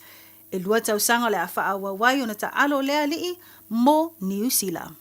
O tātou telefona mo le nei tu la whaafetai whaafonga mai. 24 hours a day, 7 days a week. Radio Samoa streaming live on www.radiosamoa.co.nz.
Masa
gaga sui fe loyo le vai ngole holy ina wa mai ora widan tu ya tato talai vai frua vai ya le lua ya li ya shahuch tali ai ele tanto filo ingai pe ora bas dia ai le poti mai le fa sidonga o lo fa nga solo ilona vai ya solo tolu mai le fionga ya hilo mai va mai na vai stingmi ele to mau fa malu sia tu man tu ama avita able uma e pikil fandam ma wangi e mingoi ese malau lengio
Oka sole, oke fai aku ale i ole msa ko inga sole le fa fi fianga si do maku.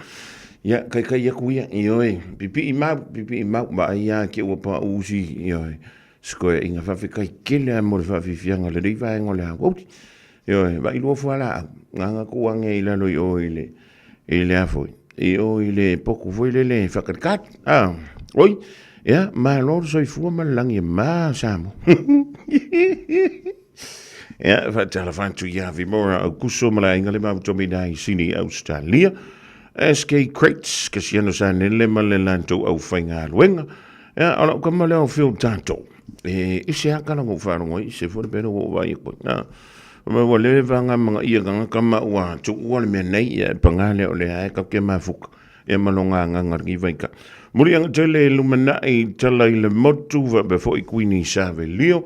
Malo antu le rivango la oli le tlinga ya vai malo yo pule o pepe ya malo le fa malo si malo le on sa o te lo ma o motino o bon le vana e fa telima ile tanto filo ingam le fionga ya le mo ya va o te popot vai fai pia unga wenga pi on a mas ya fa yo nai e vacuum le fale le fale ya fa yo nai wo te pena fo ya le me ai le fa na le timi tu one to white. Ja, ta pena fa lele. A fai fo na wa e tonu ile non toa ale fa na wa onga. Ja, ina want to ya o me manuia e tai mai le limo si o wa tali. Ya po si o wa fine fo ile temi dai le longo. Ja, a man to wa ya na le nofo. E pei o le nofo inga le tupu ma le masiofo. Ja, tanto fa wo pe tanto nofo. Ja. Le temine ola e fa nga solo la vota o le banga o le fa msidonga I lona se fulu ma le tolu le dei sfulu ma le lua e man tuale na to isele ya so tas ile we ya so le same van today le tanto waso malo lona o tuto tasi isa mo lona wingala o le was fulu ma le lua ave isele o la so nga kasi le sfulu ko lu ya ai se tanto tali pe po la se tulanga wo tu yai ona ole na mai tawang tu fu ile le so nafi ole la vai fa solo mai ya muli mau ole mtanga alwenga ole leo ya maua maila ia leo le fa mtanga mua fa tu sa ile fa mtanga lona lua ale sunga ya se ole la mai tawi e makwa vala ising fa mtanga nai lua e pe ona ili mai fo ile fionga ya li ya vai le so nafi e si tanto fa tali la wale ne fa mai le stal ya le fua ma wan tu mo ma ya asiona to lua po asiona fo le tua ya si vai ya le fo no mo to wina la son nafi le fa mai le tala la mo ma po mo le si vai anga le fa ya le la ko fa ka nga mo ya ne tele lo antu pe umala vale ya se ha fo le ngolme pe umala vale se tanko ko no le o se ya masiona ni so le ya maria pe o le ta woman ile so na nafi ya ai le leila pe a ka ko kali pe ya ma se vai vai pe o ngai e wa pe le le kes ya po ka pe le leila o nga ya po wa pe le le fa nga au nai faf ya wa ko mai me fa pe o nai sina tu elementa o le se len ya fa yele o nga kong yele pi so ya mau har ko nga fa mu nga ista no wa for pili ya si ka ko fakar wala nga vai mai o le nga ku le mo me pasika ale wa ke fa me nga ku ru mo me re fa yer papa kiu ilanga pasika kairo yeso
Le Little Feet Childcare. Tatala i le asongafua a ngā i le aso whareile mai le fitu i le tae au, a ngā i le ono i le afiafi. Maua le avanoa o le pepe whatu a whanau, a ngā i le 5 tausanga e a onga ai. E lua se fulu i tūla, e a onga i le tamaititi 3 tausanga a ngā i lunga, e a unoa ma se totongi. E mawhai o na piki lo walo i le tae au, matoi mo moli i le fale i le afiafi. Maua fua le lunch i aso uma. Talia wins quotes. Whafsota i loa la walo i le Little Feet Childcare, Luas Fulu ono, Yates Road, Mangere East. Telefoni o iwa, 255 55 lua ono. O iwa, 255 55 lua ono. Avia maua sosa, Omega ka, Diana lowi moa, Omega ka, Tabale tau mofie, Omega ka, Fili mai loile Omega ka. Omega Cars, lua selau Cavendish Drive i Manukau, po le telefoni o iwa lua fitu 5 tasi lua. Susu mai Manukau ne, Omega ka, Umalole keisi le Omega ka. Wana ole fetu moana a onga amata po le Moana Stars ECE le a onga Samoa Manrewa. Tuatusi lua tasi tolu, Weymouth Road, i tuane ole e kalesia e whakasai Weymouth. Mātou te tautua ma le whaamaoni mo le whanau. A wale whaatau waina o le ngangana Samoa, anga nuu, whaasino manga, ai maise leo le whaakerisiano o alo ma whanau o le atunu. E tolu sifulu i tūla e le aise tutongi, mo le whanau e tolu tausanga manunga atu. Lua sifulu i tūla e le aise tutongi, mo le whanau e tolu tausanga anga i lalo. E tapena le whetua moana le tia le tai au. Whapea le tia o le awauli. Nappies ma wipes e ma wafua. Whafsota i mai loa mo se avanoa o lo walo. I le olu atasi, tasi tolu 5, fitu valu iwa fitu. Olu atasi, tasi tolu 5, fitu valu iwa fitu. Tasi 5 iwa tolu amo. Radio Samoa.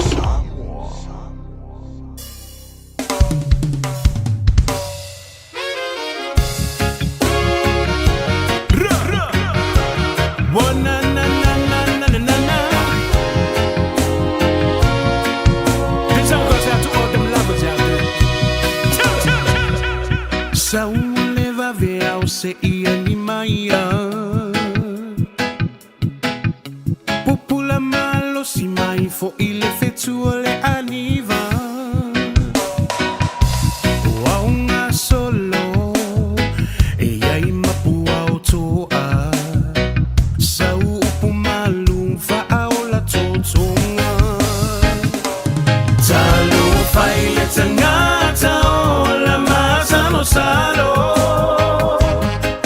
Le vede lao le toto o le mafai ai o nangalo E tai masa ni o oi ai se aso fa ato sinai o lo manao Ma fa ufonga wa felanu lanu a imo le tamaitai Fa anau nau ngau le ma fau fau Fa anau nau ngau le ma fau fau E fa alo to te leona o le te mini I mau mau Ne I e fesilingia O so o fa amaoni Na o le taimi e loa o le mea moni Talo fai le tangata o la masa no salo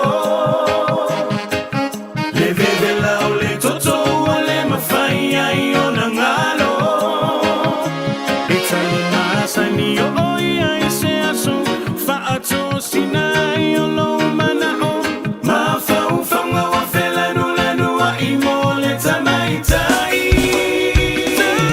Talo fai le tangata o la masa no salo E o la masa Le vede lao le toto o le mafai ai o nangalo E tali masa ni o oi ai se aso fa ato sinai o lo manao Ma fa ufonga wa felanu lanu a imo le tamaitai E se whakamali e nā pesa tāpuni le rei whaenga la wauli a male tātou whantunga. O le pesa whaenga ina ole ola māsalo salo i oe e pu ai un tanto soifuanga e le mea nao le o la masa le sano ia wai nao le antu antu vale le loto malo popo le vale ia mai le maua se to afi mali o lo loto lo mafofa ia mau tanto wanganga lus fullo me dunte na tale o le tula e tolu le rivaingo le aso o lewa maua le tanto filo inga pe o masidia i male fionga ia lilo maiava mai na vai le suyo le tanto wala leo ia o lo tuli mata ia le tele e le nganta i tonu New Zealand e fa pe fo isa mo ma le tele on tonu la lang ia wa se o tonga o tanto lipoti tango banga o le aso lona se fulu ma le lua le nei ia o le vai aso lon tonu o le fanga salonga o le fa msilonga e pe ona la walunga i tonu le tanto tonu fiela le nganga o le fa tasi mele fionga ia lilo maiava maina vai misa le rifo i vai ngala so ia wa le fa wo wina o le tanto por kalami tala va to lilo ma no nga ba no no sa Ia, tala whai lau tau whaafonga mua, whatara whafo i tātou watunuu, mai mo whaafonga mai se tātou watunuu i New Zealand, whapea fo ia i tu e fia la langi o lo mwhai ana maua mai ele tātou po kalamele nei. Ia, ma lo le soi fo manuia, le lo whamaleanga lei o le tua. Tātou te tau whai wha ma loa lilo ai tele i anga i mai lunga vo i lele le tā whilo ingal di vai ngole awau. Wa le vanga va whakarikari mai ai si le aforkasi anga leila. Ja, pole ke ala ki kyorkas. Ja, ma famia ja. Se fonga mo ola erke me sa wei ya le fionga pe fio me le fionga ya lilo mai fa. Va. O lilo la kongor fa fam singo ele mfingo so ka ya lilo kongor fa fam singo. Ya fio mai. Mantala au mai ya ilo. No fo va lo le o le mo fa ka ku sa mo ma le van sa lo. Ma lo le on sa. Ya antono le mai tawatu. Ya ona ile va ona ta pe fo. Ia le tātou whaamsilonga i le mālolonga. Ia tono nei whaawawina. I le so o ngā lilo mai awa mai le aso na nafi o mai le so. Tasi o malo le mālo le na moli mau i le aso na nafi. Ia le fo ina mai tau i nā fo i le male totoa. Ia o nai e te lele e se senga o le moli mau i le amtanga le sunga ia Sam. Ia whape fo i la na caution statement. Ia anto hai fo i la ma le whaamtalanga a le tamaitai e suafa ia si vai. O le fsili la lilo mai awa mai le aso na nafi o mai le so. O tai o mai ea le si moli mau lea po le tau songa po nis o le tomita ia si vai a wase ka ko kalalaka mai. Paktai whanga mua, o le tūlanga fo ina iei le tau matematenga ma se fo i o le wawa ai i kolosi sa whapena o na patau nu ana nafi. Ia ma le matematenga fo i le atonu o mai nei ele uma le moli mau o malai imi le tai lua. Ia ai pe tai, mātou te usu atuana nei. Wa umal moli maua malai i mia nafi. Ele i tele ni fesili or kolosia le sunga ya Richard Merchant. Ia whaapea foi ia le sunga ya maposua tani ato ai loa. Ia ai matawa atu loa nei i le tai au. Ai whatulanga mai loa o le moli maua le tamaitai o Marie le la alu le tai au le nei. A mata mai la i le sefulu le tai au. E o mai nei le la taale whaapea tia le titile a fortune. O lai whaatinoa, o lai whangasoloa na break o whaalua na break le whamasinonga. Whaalua na malolo ta i 5 minute. E lai msasio maa kou ngalu se lunch. Lai msasio maa tau na malolo le lunch ia whaalua na break ta i 5 minute. Ai na iei le break o le lunch e tasi le tula. Ai lai msasio maa tau na le lunch. Wa whai le tuli mai wai e le avale le taimi. Ia, ai o le taimile nei, o lo whanga solo pēr, le taimile nei masa o whasiringia ia lo ia leo. O la se taimile umaila na forsanga i miela e whasiringia i marila na ilana whamatalanga e whamai ia le sunga aleina fo, e whatua umapo le 5. Ia, o lea o nati mai. E ui ele umale mau mari, ia walawa ia mea e tau se mea e tu watu i sio tātou watu ulanga e whaingatā fo e taringa mai le tātai mi watu whaina. Ia, atu langa na whanga mua, lai e le whamasinonga, o lai nal moli maua Marie te minei. O le moli maulea Marie lilo maiava o lo o sau whai le tamaitai ia Marie le no fo i lele o le tangantai e whaila na moli mau po se moli mau tusia moli sila fia le tunu. O lo o whaatino ia le moli maua Marie tono le potu whamasino le pusa le tu e tangata moli mag. Le alai e whasiringi ai a Marie. Mantua e umaloa ia le moli maule a Marie le fatino e mtanga ele lo ia leu. Ia ona fa solo foi la ia le lo ia ale defense kolos o te rola pe afa ia uma le lima le so nga ai foi ale na fola fai ia no wingo tai au fa to kolos e Marie Basilia Arcasi ia fa pe foi ia Catherine ia MSA foi ia o maposua tania to ilo Lele, ma no fa tsa ya, se yo me o le nei tau o tu tai ona le la, o wai o me fa pe fa tau to mo mo le mo mau. Ya ona o mai la ia le na me moni me fa ma oni sa le pepe lo le o e tau to i lumo o le avion pa ia le li, o le sa o le ali lu. Ya, esa o le lava fa tau to i lumo pa ia pe lava na masani ai tau fa masino ngali i ponga mua e fa tau to i lumo ni pa ia tanga tale amboli mau. Ya, ona elalango mai ai fasilia le tua leo e toi fa manatu i le moli mau ola na maula na fa mawina. Mantu ko le fa maula na moli mau i le leo ina wa mawatu. Ya, ole la le su engale ana leila. Ya, akalulo. Ya, se ya mai wa le vanga mako fa kali fa mo le lido. Ya, ole tamaita yo Marie o le nisle o sivai o le faritua le o Sam. Ia. Le to lua fa Pauliu le o Sam le ta ua Samuel o iai o na molianga i lo mal famasino ngai le utoi tau na ina le tata wa tunu. O Marie tusi kepi ape ma mea le sa onga le ingoa atoa e luas fulua tau sanga a mai le fio anga o sa aisa vai o le kalesia o le lotu maamona. Ya olona tinama lona tama o Julie Joseph le tina o le tama o tusi kepi ma mea po ape soifu na matua no fola be sa isa vai e to aiva le fanau e au fia ima Marie o Marie o e to tolu tini e to ono tama o Marie o le lona fa o le fanau mai le matua so tasilon tu ngane o lo ia tunu I fafo lo au mawai sa o ina le kolisio a moa na ngata lea unga le lua festival malevalu I le ia nain ina ua nofo malea unga sa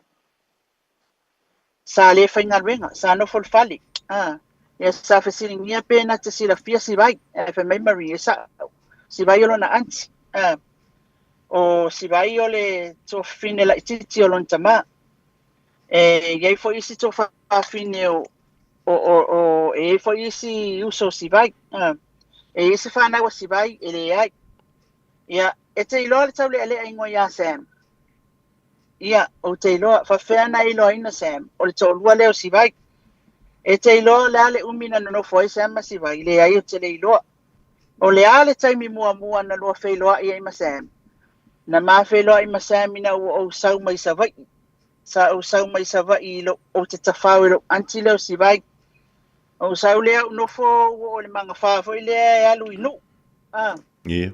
Pero o tamal tauna li fongamua ke lo ke lo mang fa lu tai lu ya ai over ai tu la mai le tau le o le la ai le mang fa va tu la mai tau le ai o mai o Sam ma fesini mai lo Sam po fe o te alu ya o le taimi le sa fa ilo ai Sam ya si vai o ya Marie o ia o to lu si vai ya matala no ai lo mala mai lo Marie ya Sam mai lo leo Sam e makeo lang fiag mai lo le lang fiag ya aile ya fel fale le si vai pa mai lo le makeo lang fiag ma ye o lo le fiag Sam o mai lo ele lo po fe na o ye fiag Sam o mai lo ele ya fel fale le si vai ai ono fo no foi tu al fale o lo man tu foi I fam tananga Sam ora te wendo foi tu al fale o lo o lo le no foi tu al fale o lo ya ona fa sa fasilia Sam la me wala fo foi o fa mai Sam le fa kale kur kamane sa we piki ka ua po le aso na le yo o man tamai e piki me lo Sam ka wi ku ile wala pefule ne o lo po fe ya wala ye fa si no mai ta wi tu ile wala pefule o tu la wala pefule to ye le fale le fale pong sa me lo Sam ka o le fale le ya o lo le fale le ya fa mai lo le ya e o que oso lunga le pai e que ma que o al fal pong sale I to tonu o le whalepongisa, ia mawhai ai loa tūlanga se Sam ia te ia. E mailo ia te ia whaise mawheu so inga. Ia safsinia le tamaita ilo ia pesa whataunu, whamai ia Marie sa whataunu. Ia wa whamatala umame sa whatino, awa o tūlanga le tonu o whamasinonga whangamua. Ia. Ia na fosi na ia, na fosi ia e whai mea ia le pe o na whataunu uina le whainga ainga le sa whai I tonu o whalepongisa lea. Mai whesiria tu ia Marie po le aso na langona memory sa o whewhea. Tere I mana o e whai mea nei. Ia mai a leo na whai, whai mai lo lea ma ke olo le whale. Nga wa whai mea ia. O aku le whale, e whesini mai si vai. O le whale lea, o le whale lea lea I si vai. Nga aku le whale e whesini mai si vai. O whea sa o iai. Ai whai mai ia kalasa me kea. O wangi o ka ua ia se vai. Ngaluaku Sam, whai elan tala si vai. Ngaluaku Sam piki mai ia. Ma olo lang whea. Ai oso mai Sam whasala vei umakalangi. Ne whapea mai e a whangi. O le nga o le whea o Sam. Ia, oso mai Sam whasala vei umakalangi. Ia, whai mai lo Marie. Tai whasiringi alfa maoninga o tūlanga whai lelo le lawhita winga ma Sam ali I whangamua. Awa man tua foi o ele o te ufai mai wa o atu na manga fai nu uai e fai mai wa e kua sawani medical le lea ia ele se sila ke o sawani medical le lea fai mai ka o la fai ele iloa foi la mana malama le kau le lea nioi ia le sa fasiringi ele tamata ilo ia leo e fa manino memory ia ma fa iloa mai uma samia te o ia o te luo si vai Aure kai mua le ta wai Marie. Ia foto ana iloa ai le o Sam. Ia na whasingi ala ia le ile tūlanga ilana molimau. Ilana statements na whai leo. Ia whasili ai pe te mana tua sa iei sau whamatalanga na whai ai leo. O le si tūlanga sa tau mate pe struggle ai Marie. O tau mawhawhawina o tau sanga. O le whai mai o tau sanga lua whelu a tolu na o mai ai I upolu. Le sau mai sawa I sau e tawhaulo na anti. Ia, ai whai mai ia tala Marie. Ia, sa e sao. O le sa o sa whai au whamatalanga I leo. Sa whamawina la. Sa whamawina I lea. Sa whamawina I computer. Ia, o whamatalanga le whapea ia Marie. O le sa whai he nifa. Ia. E sa ilfa sala vei tūlanga leo na o le sa maua le defense. O le moli maua Marie le na wha mawina ia matusia e Thomas. E leo he nifa. Lai ala tau. A le pei whasiringia e tali Marie o le statements lea na wha mawina he nifa. Ia oro ta wai foi ia le ofisa o le ali I whaipule, le ali I Minster, le sui Minster o leo. Ia whipule ai, Minster langulangu. Le aso na sa so ai, ia o whena e alu ai, ina wa umana whai mea ia. Ewe mai o walo ngofolo kuangangi, o tuangane I si usenga. Ia ai whai mai lon tuangane, e koe alu sabai, e o ke ngofo ngai koe alu sabai. Ia sa koe fo I elo I sabai, na lole no fo I na. E kula le ia sa isa mea nga kupu nga wai koe fo I sabai. Wa umanga kukupu mea ia lenga sa wai ia si mesi vai ia sa kupu wen mea ia Sam. Koe fo I lo Marie sabai. Sa isa mea na tupu. Awe no fo I o mātua e whai mai.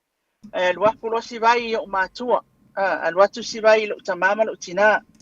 La kuloa po o le maasina o Aperila. Ile o iloa al tau sanga. Aperila. Alwa I tau tonu o le asumaliu. Na alwa tu si vai lo tamama fai lo kamai. Amai ya o le ua maua la unga luenga. Mai lo ia. Na whaku si vai lo kamaa po le ana luenga. Mai ia na fai lo tamama unga luenga. El falo le malo. Alwa kula si vai. E karo sanga. E laki o mai. Malama lo le tai au le asolulu na so o ai. Dele o mautinoa. Umai ia teitia. Ai e mai lo ala o mai lo le wafu. Ia na whaatanga mai ele tamao Maria si vai elate ia Maria elate o si vai o mai lo la ia o mai lo le wafu o mai lo le vaa o mai loa pu ele pasi o le va ai o mai fuafua ia pia e kei mari ua faaku le pasi o le va lena o mai e male ua fui mul fanua i le falfaatali pasi i le malae vaalele i faleolu mai la mari nofo loiga feakia sivai palame ua gofo ai e femai sivai ka gofo i le faakali le kaavale le sau e piki kaua ia fakulole i o mari ngofo ala ia lea ai le sau le sipasi sau alu le va mai pia alu ko nga ia pia alu le va imul fanua ai ku ko ia la ma fe so ia ku lunga pas o le ngofo mai ai sami ku o le keli el pas tu el pizza e tu el pas ia io o ku le ngofo mai ai sami tu el pizza e tu el pas ia sau le pas ia pia foi mel pasi mai le wafu o mailo ia pia o falfakal pasi o el taxi nga o mai ngofo el market i funga le ya ai fai mai ele ia masonga la nga oso nga wa ai a sam le lungal pas ya o mailo la ia le ia pia kaulanga ka mo mel pasi ya o mai taxi market i funga le felang ko wanga i matawolo tanu nga manono le ai ngo sam o atolo tanga manono ai fai el tofino sami ya sam vai va ve ko ese mai la ngale fa sa o manu ya o ese lola ia le mai nga ya o felan ko oi ya alu lo to tofino sam moli la to i ma lo le mai tau mai no fuanga ia ta o le ta o ma fai fam talanga sam moli la to i ma lo le ya e ke lo ka ka o ngal fale ma lo na to le ai tele lo waina ia le manis le masa se ia fale malo le e na to no atu le fale ngai se me na ku ngai malo le mai lo mari fasili mai lo sam ia de o te fia awai i le case ina o tau no i malo le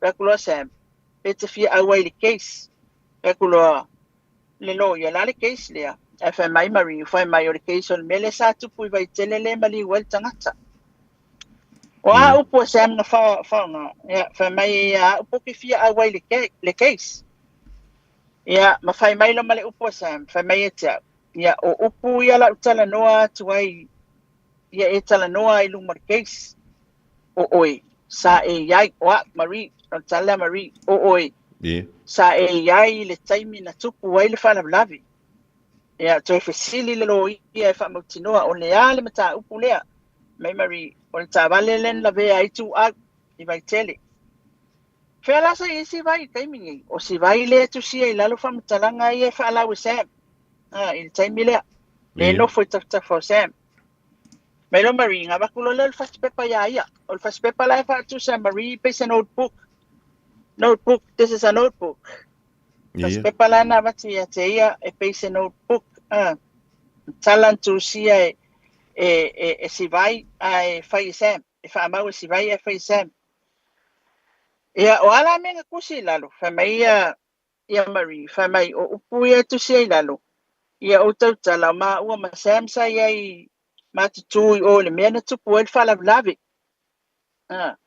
o ma sam na tu o le me na tu poel fa la lavi ia o le tulanga la fa mai fa tulal si lo ia sa ini si me na fa matala na fa ia tu fa mai le ai sa e fa tau fa spepa nga ku aku fa spepa le al notebook fa mai le ai fa mai ya o te tanga ta o fa spepa o lai li mai fa pule ya ta to o le upule sam mai sam o ke kango ka o fa spepa le li mai le fa pule ya ta to ya o le te fa mai o talalen fa ya tu ma si vai sai le sin o ma sam sai le sin e mana tu ni stala fa mai mari le ai pa wanga o kala ngo fa long wai pa le tala na te fa mai pa ni stala sam na o fa long o tu ai e maua o ma ua sa o atu le pasika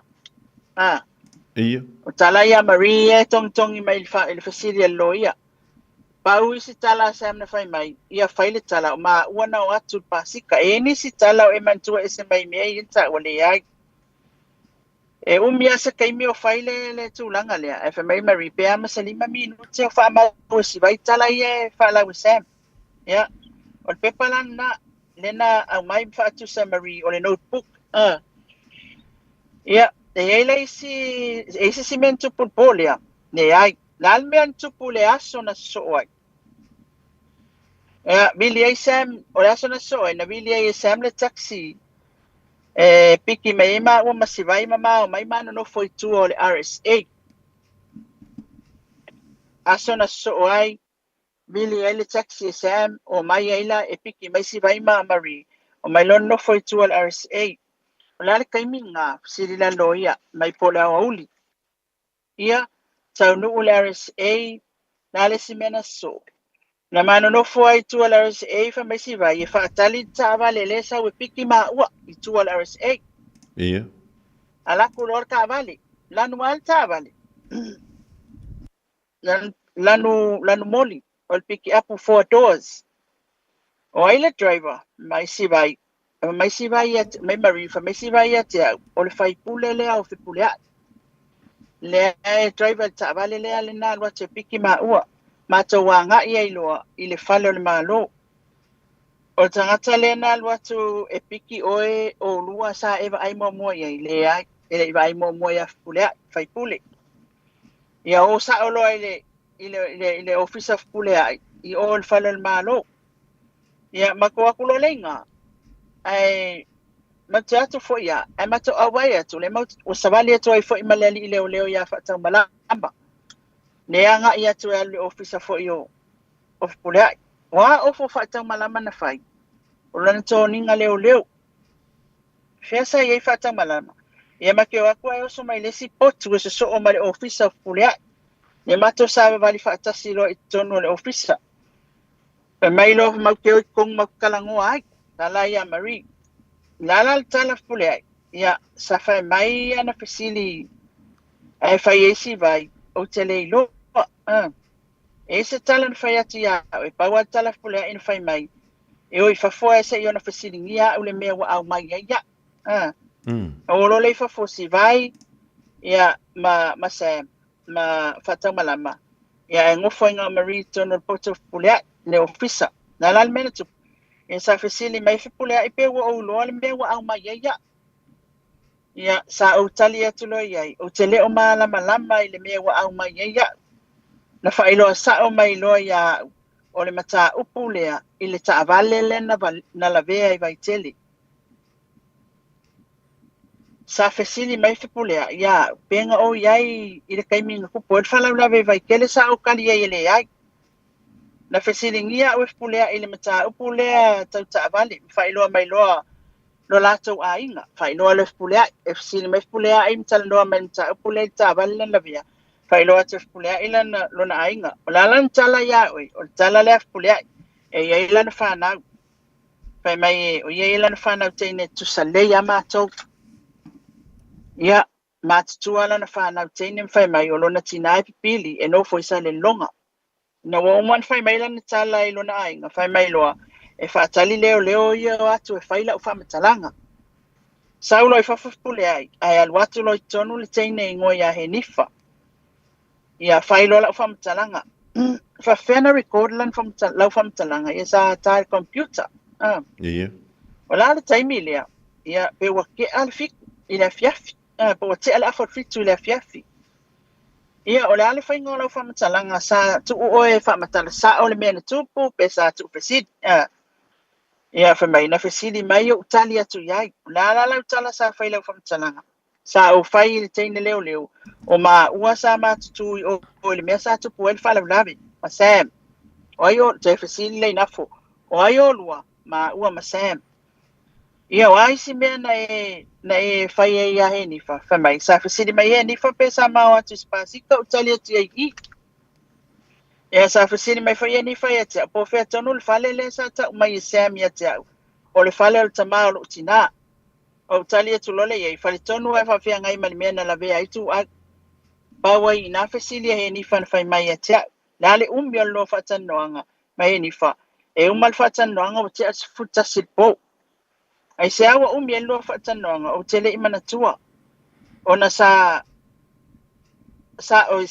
te fasili sa fai malolo le ai le ai ma se break na fai ia la le si mena so ia na umalo mato o mai fa fai mato lotu e te le sa fa le office sa fa ali te o el fa matalanga le pe sa e sai ni fo ia na mai te o le statement na fai ia ma o tango sai ni e te mana tua la le pepa le sa watu ia o fa ali ia la na statements le e fia la statements na fai le polia ia na le lua la pepa na fai o la statement ia na e saula fa fo polia to mai fa fo ele tua ti fa fo officer eve mai of polia isi vai mfa ta malama ia o le taimi sa sai ni ai fo ile na sai ni ia si vai fa mtala o ia Marie fa mtalanga le ona te fasili lo la ia le e te lo se le i ngoia Thomas ia o le ia lau fa mtalanga na fai Thomas ia sa o le o isa fa tala noa i fafo o in total no i fafo ia fa mai o si vai pulea in fa ta malama la le si mena so ai na umalo le mato lotu mato lo ia o atu lo ila lo le fa le malo fa mai lo pulea e la lu moli la o masi vai o i malo lo le me le ia sam o atu lo i malo lo le ulo wa le fa fun anga ta mo makwa i maku wa fa i so pai kau uchi ele avaina ma lo foi le fonga ma lo sai le rivango le wolia le lo yava e Michelle mai to mai fo ya le tanto wutu ya sei fa wo wi le sa no nga pa wo to mo wi ya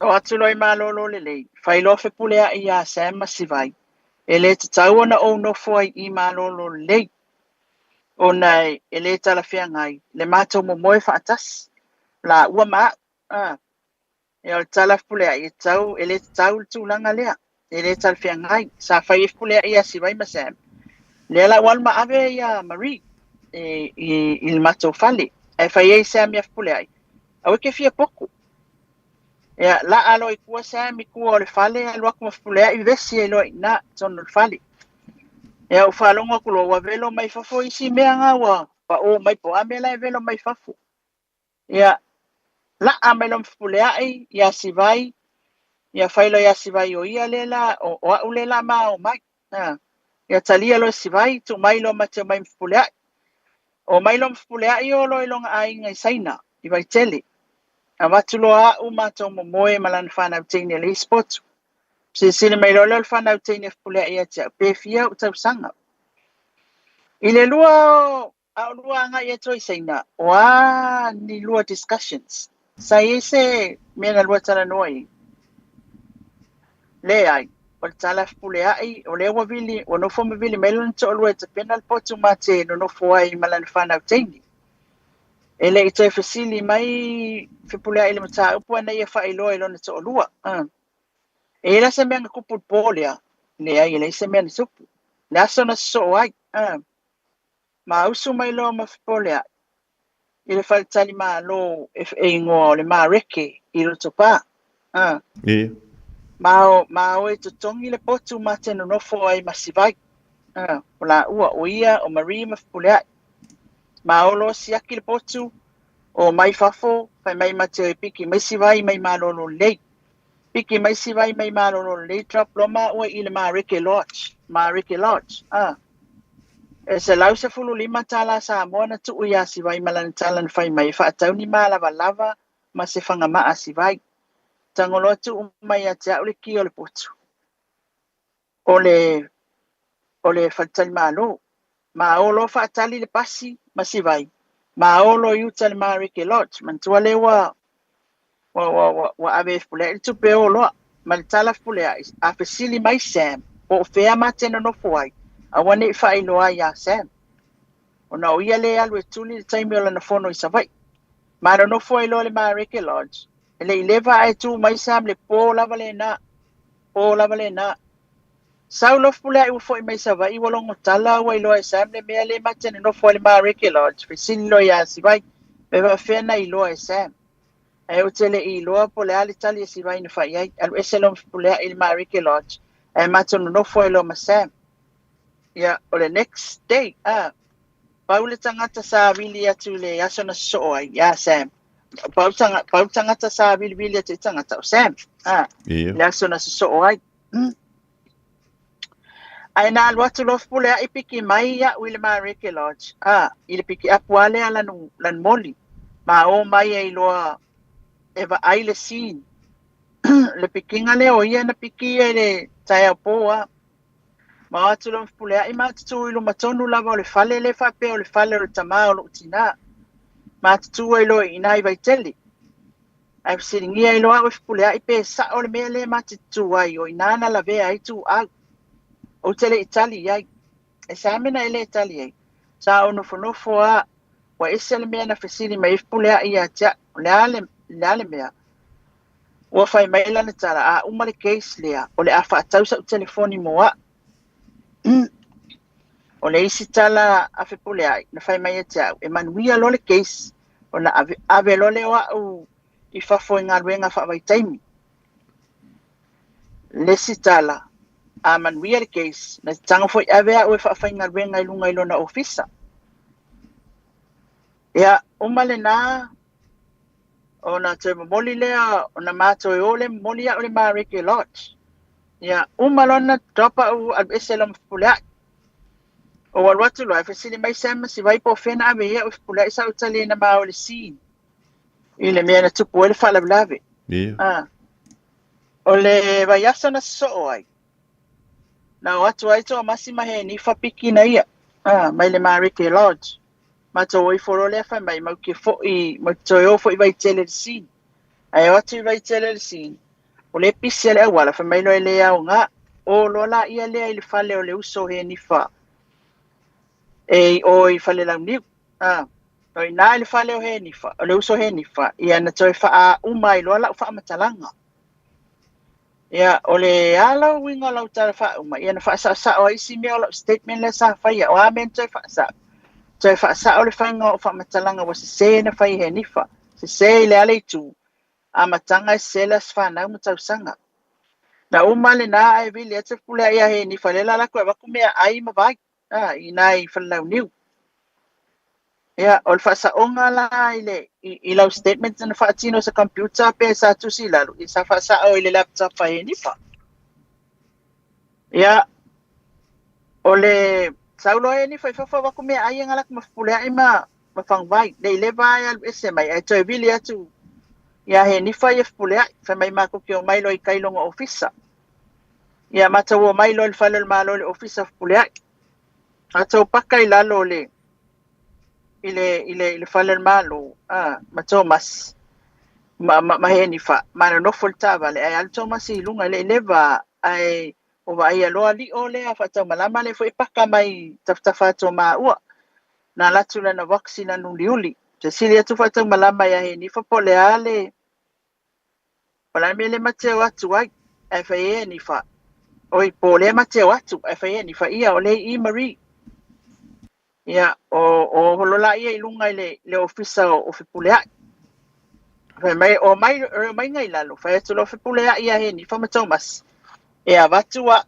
Mateo e momoli ile Marike Lodge e fasili me fule ile oi avatua Mateo momoli ile Marike Lodge abelo ia he ni fama Mateo masi ile la nga inga e momoli Marie fasili to fule ia te ia pesa au mai se tupe ia le ala ma avatu ia te tala le Marie pe mai fule ai o fai ele ai mai lof pule ai Mateo e tuli le taimi o le latou fono le maota o Samoa ma olo anga I le maota o Samoa ma watu ama o tono le pa pakal tavali mai o te fatali tono le tavali ai se ia na e loa fasili na e loa o ai ona le fale le na luo ai le walo atu luo tono le pa ia na fai loa mai pule ai te o le latou fono mala auli mfata malamba ele I umi na alfula I tonu e tanu watu lo mfata malama fo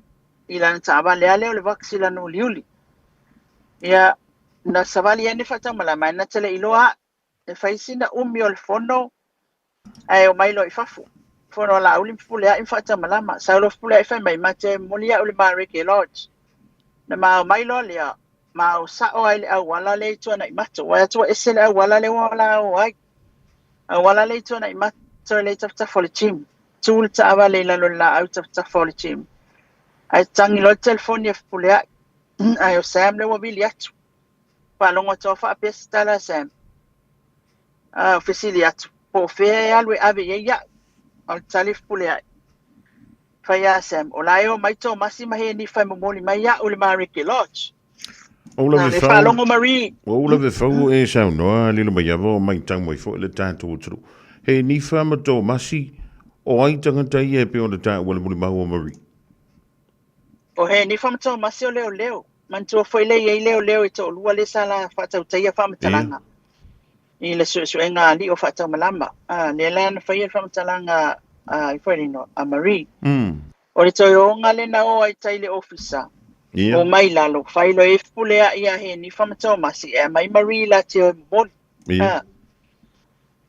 ai vili aku Sam inga o la mto ma pulea i tuana i mato vai tu o anga i tuana i mato le wala le tafta falchim pakai lalo la au ngai kafka falchim e vili atu ia Sam ia taimina ia pulea i po fele ave po fele wal po ave Marie FIA pulea o Marie la o mai ia to masima he ni fa e momolia tu le Marike Lodge e mantu o le tono ta vale pulea i Marie le taimila Mari la fa matala mai Marie fa mai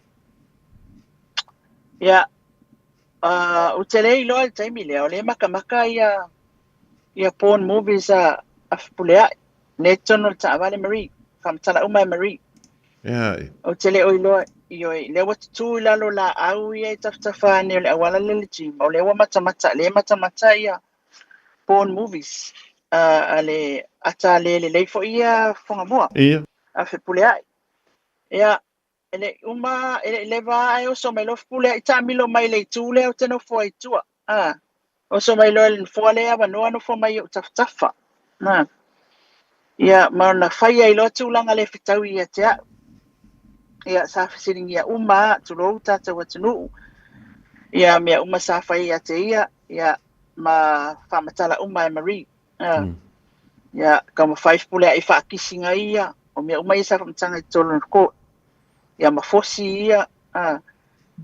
ia o fai ia tu langa o fai lo le ia o la utala na o fai ai po fai o wale fitau tu langa o fai te sa o failo ia aveloa ule Marike Lodge o te alua tu nei su e o Sam si vai ia o so lo fa pulea ia ma o lo momolia wele molia el Marike Lodge a momolia o le taxi stand fair taxi stand funga lei ko momoli mai kai funga lei taxi stand fa o so e Marie ngal taxi ma vele limas fukala fai ko kongi taxi fukala e fa causa o fules fast food la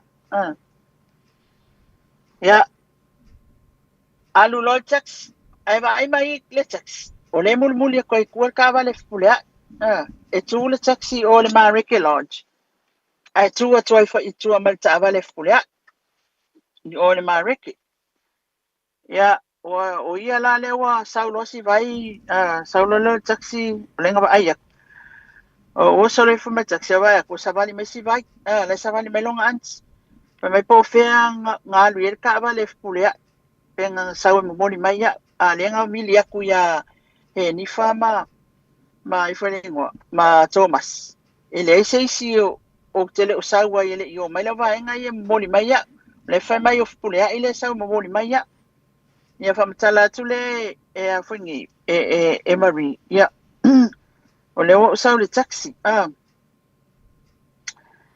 ma o lo con el poco masivai e ku ia kulof pulea o inganga ma samsalo e lo sivai ele mele kupu masa salo sivai masam ele mele kupu le mele fai pulea sa fai elo ina fi na nga sam pulea ale teno fono fo o sele tautala neng fo Marie le tautala ya su e sam pulea po fenga lu ave ya e kalif pulea ngalu ave o le meang fa yella ko fongom fa ka malama Uma fina unga fsilingia loa po fele fale na ave ia ufpulea o tangolofa matala ia se masivai.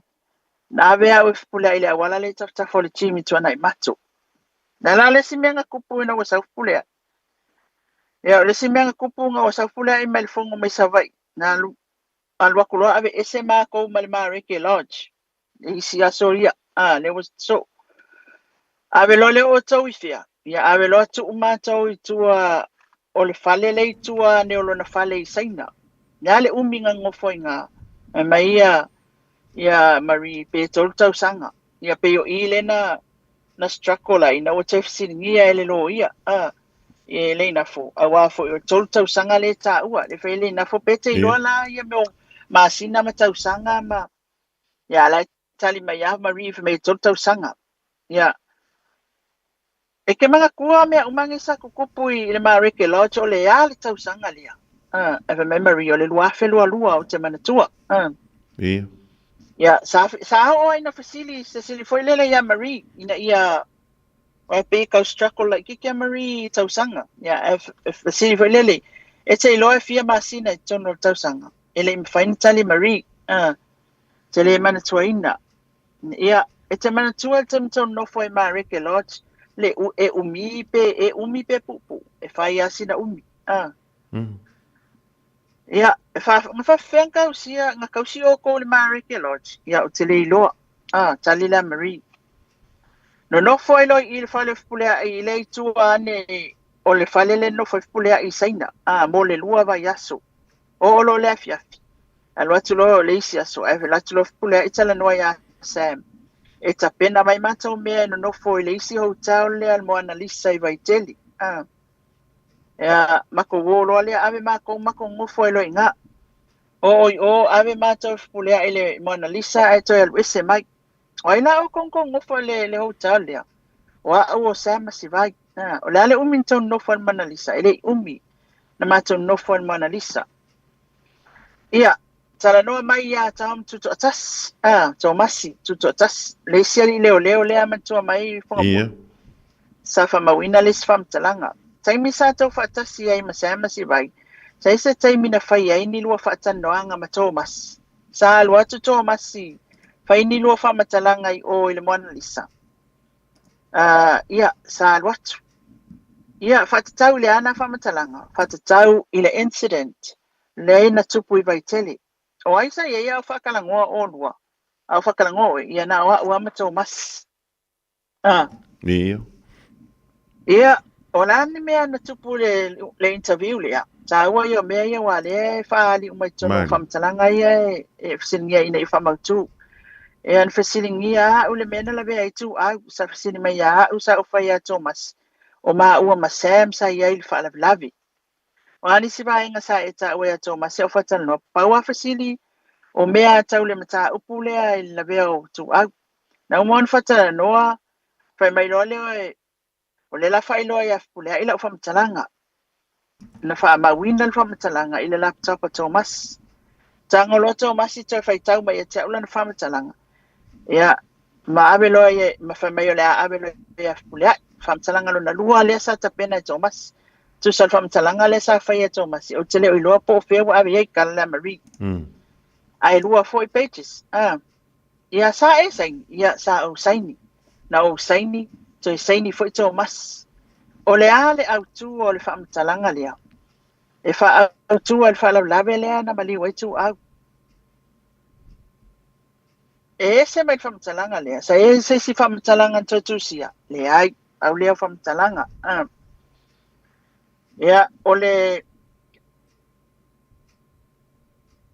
whaamatalanga a Marie le statement na saunia e Thomas I tuto atasi le ofisa o le minsta leo. O le la whaalau le whaamatalanga le ntusi a Marie. Ai tātou te leo o tūlanga nā lilo mai a wama le whaafunga anga fwoi le tātou. I lau mai tango atu malau whaanongalongo whaasao mai au nei te wasi. I le whanga solonga mai le teimi le na whiloa ai ia Marie. O Marie le tā ua o le teipo le nis lea o le tamaita I asi vai le pa anga po le tō lua leo le li o Samuelu po Sam. I le teimi le na la whiloa I mua mua ai le I whanga solonga mai ai le whaamtala ina o me ia na tutupu. O leu te mai tau atu ma le toto alilo mai awa ma le whaafunga ngā le turu. O le na wha malo si ema whai e ini tu umani anga mātanga. Ale sunga ia Sam. Sa wai leo le tātou ma tā upu o le tā ua le suafa o le li whai pule. O le fo e mai tau atu ma le manino. O lea sa whai e ia. Ia ni tu mani anga mātanga. Pamatai le i o noa a fia i la tau ia po i la ua i e to lua. Ele soli ngātu la fono leo le whai a inga wha malo sia lilo mai awa. I saufi na ngalo. Mai le ni tama i soli ngātu la fono o le matua matu i anto e mata ngā o ia soli ngātu la fono pe a wha mauni. Ia, o te loan wha pe a wisi tangi a Marie o te loa a fia. Awa o le tai mua na whailoa e masam le asa mua na sa wai Marie a le ta whauro na anti mai sa wai. Ia. Na whai e Sam le wha amalos. Wha amalosinga le ai. Ala i wheu sua inga wha amalos. Ia, o le aso lea e whapea na o ai le ofisa o le minsta langolango le taimi lea o leo i lunga le whalo le malo. Po i mai lalo ia o te ilo tal no anga lava i le mata upu ma le tamu whainga o whamatalanga Marie. Lena leo na o ia he nifa mato masi ia i fo ili o whatau malama. Lea la e fo i mai lalo. Ai whailo ai e fpule ai. Ea mai Marie ma ke modi. Le olo e momoli le Mareke Lodge. Ai olo le ta ue Marie. O tuana i mato wa tuo le awala i tuana i mato. O atua o le awala le taftafa le chim. O le o ta upo fe le chim. O ina le awala na o tu le ta vale paka i lalo la au paolo ia le tua le i taftafa ni o le chim. Ia le ilo e Marie. O le na vili atu Sam le whalonga tu Marie o le fasidi sampo fele i ia Marie, ia whipulea, e whimefpulea. O lai o mai ma, ngai o aku ia he ni whamatau masi e mamoli atu. A lea i kua il ka vale lea a whipulea ia Marie, taimi lea. Ia, whamailo leo o Marie, o kele iloa, o le make ngofo ke ngofo i kua, ngofo lupelea, o kele whipulea, o tele iloa. O le matamatata leanga whipulea, porn movies. O le matamatata leanga whipulea. O maloa o so mai le. E isi ngofo ale o kafkafa ngofo ai loa. Yo taftafa. Mata mawhailo e whamalosia. Makisi mai a te au. Tu lou whafunga anga sa mola ngalai mention umai tonor court. Ia mawhaia ia mi o matanga i a te mata mawhaia fosia. Ai o whaia kuloa. E lewa esel me lewa whai mai meanka mai o momoli loa o le Marike Lodge. Le neto e o ai loa. O loa le mamoli a sa o fpulea i wafoi o le te loa o le tūlanga foi le fonga mua o lana whai a Sam o le o aku tō masi mai e nifa ma Marie. A le la keke ingi o le wakua kupulea i avatu. Ia nā lai o nā whai le taxi stand. Tu ia le tupe a Marie mwhai e alo le taxi alu le Marike Lodge. Ia. Tongi taxi le se fultala whaatau au ofu le fast fultala na toi. Ia, e vai mai Marie o le walu taxi. O le muli a koe kua piki apua a whipulea. E tu le taxi o le Marike. Ai tu atu ai whai whipulea i taftafa o taxi. Sa uloa si vai le fisi me si vai po whenga iai o loa i Marie malo na anti Donald Potu. Ai kui e kulo whipulea. I nā la le whai mai iai a Marie na maasam salo e lo si vai masam. I le mea leo whai e whipulea. Malo, whaatai olono winga lai le tau nuu le tau mawhai lea o le whaipule wha malo sia i le tamaitai o Marie o le sao lea lilo mai au. Ai na iai mea na whaatino. Na iai mea na whaatino. Ia. E tulou le ngangana e langa e o le whamasinonga e matuali poti a toa mea. Ia o tātou, a tātou. Antono le si vaenga le tau na sila fia e tātou ia mai mo mai le vaenga o le au. Ele alo fia le ngangana e wha o ngai tono le whaamsinonga. E an po le ala le tamu whaia fi foilele. Ele e tō sao le ngana o le sao le lilo mai. Ia, o sao le o le a whaia koe a ua ngai makamuli fo ia e makangai. Awa ia. Ia e, ai langa le whamasinonga. Ia, e au mai sao a koro mea ngwhai. Tau na kisi mai a tea, fosi e kisi mai a tea. Ia. Lua ia sa lomi o susu se itulou. Tolu ia o mongolonga lima I kongolo o fuai. Mea ia anga ia na whai. Mea langa le whai aku ai. O tūna, o anga nā lai tā ue tono whamasinonga. Ia e a whai ka kou e tau whai atu ai alanga e ole ngana tu sa whali poke e ava ia o mea nā wai e whai tau ina le ala e te ua e whasili mai nei lo no winga lai le tau nuu se mea na whai e whamalus ana ia ianga na whai e te antu umai whamasinonga mea umai a whonga mua Mano, whaafutai. Sa lilo I manatu na ini me whape te tupu lele mai amalu tala moni alu te whai atu. Ai pia maniti au tino fo ilele nei vaenga le awo. Ile maka u kia o ngai mea wa whaafonga atu ile tātou o tino. Pe a whai ele I whaafonga mua ia. Ai e tangi le loto ma le whatu pe a whai whaamauni ia le moli maule ala tamaita ia Mari. A mantamai le teimi na whiloa e malasunga ia Samuel. E o mai le teimi le wa wha tala noa I nai. E le ali I whai pole. E o mai I le vaenga le wa ngā I o tu ile tātou whatananga. E malo ia to ele luma iawa le ona sa. E le e le o se susu e vale o se sima se whakupukala o se si. E o me ia tutupu I tono le whaamsinonga I le so. Ia le wa o mai awale mai mo ma le tāpo I ngā samu. E tūlanga nai e tawana mālamalama I le tātou tunu whaamsinonga e le ai lava ma se upu e tēnā ina. E whamalau umamea umane ina na tutupu. Ia, ai o le whamatalanga al tamaita I o siwai lena prepare e tom o ia Marie lena prepare Thomas. Ila se sfultolu o mati lua whelua tolu. E malpali maki apelila. Asa sfultolu apelila lua whelua tolu I le fitu I le afiafi. I le official minstale o leo safa ai loa umana nei sa tola ulawina. Whamatalanga lea Marie le tutu Simon whamatalanga Sam. Lena whai whapea o ia sala iei masami o. Mai o lana whamatalanga e mau ona o le maliwa o stangata. O ia sa no foi vai tili. O whamatalanga lea Marie. Whamatalanga lea whonga mua le whai mai leo e pepelo na whawhau. O manino mai. Ia. O le mau lea leo le awe o whamatalanga whawhau. Ia lea foi na ioe nei e. Na ioe ina nei e Marie lana moni mau. E se seel whamatalanga lea na ia whaia ia Thomas. E le aise mea whaapea na tupu. O lea na whaamalosi mai ia Sama si vai. Ia whaia na tala ia o ia sa ia I whaatasi masami vai tele. I le pōle o le asoluas futasi o aperila lua wheluatas. Ina ua soa le taavale lea ta ua whaapea o le Land Cruiser lanu siliva. Single cab Land Cruiser I le fuatoa I le asolen whamatalai kai pea al whamatalanga Sam ia le lai whamatalai lo si vai ina ua whesiri ngia la ia Marie ina ua whesiri ngia la Marie I le moni o lan whamatalanga lea ia e te mana tua o tala ia sa whaia Thomas o te mana tua o tala ia sa whaia Thomas. Can you tell the court o whea na au mai ei upu ia? O au tala ia na whaia Thomasi, o tala umai ia na whai mai Sam e whai pe a whasili atu ses. Repeat, I will repeat. Can you tell the court o whea na au mai ei upu ia? O au tala ia na whaia Thomas, o tala umai ia na whai mai Sam e whai pe a whasili atu ses. O tūlanga ia sa tu watu ia te oe, pēna whaitau fo I na toi whaitau ati ia te oe, le asau oe tala. Sa tupu le mea lea, pēle ai. Talia Marie, e le tupu se mea whaapea. O le te whaapea mai, e le sa o le mea lea sa e tau ia Thomas. E sa o le mea lea na e whamatala ia Thomas.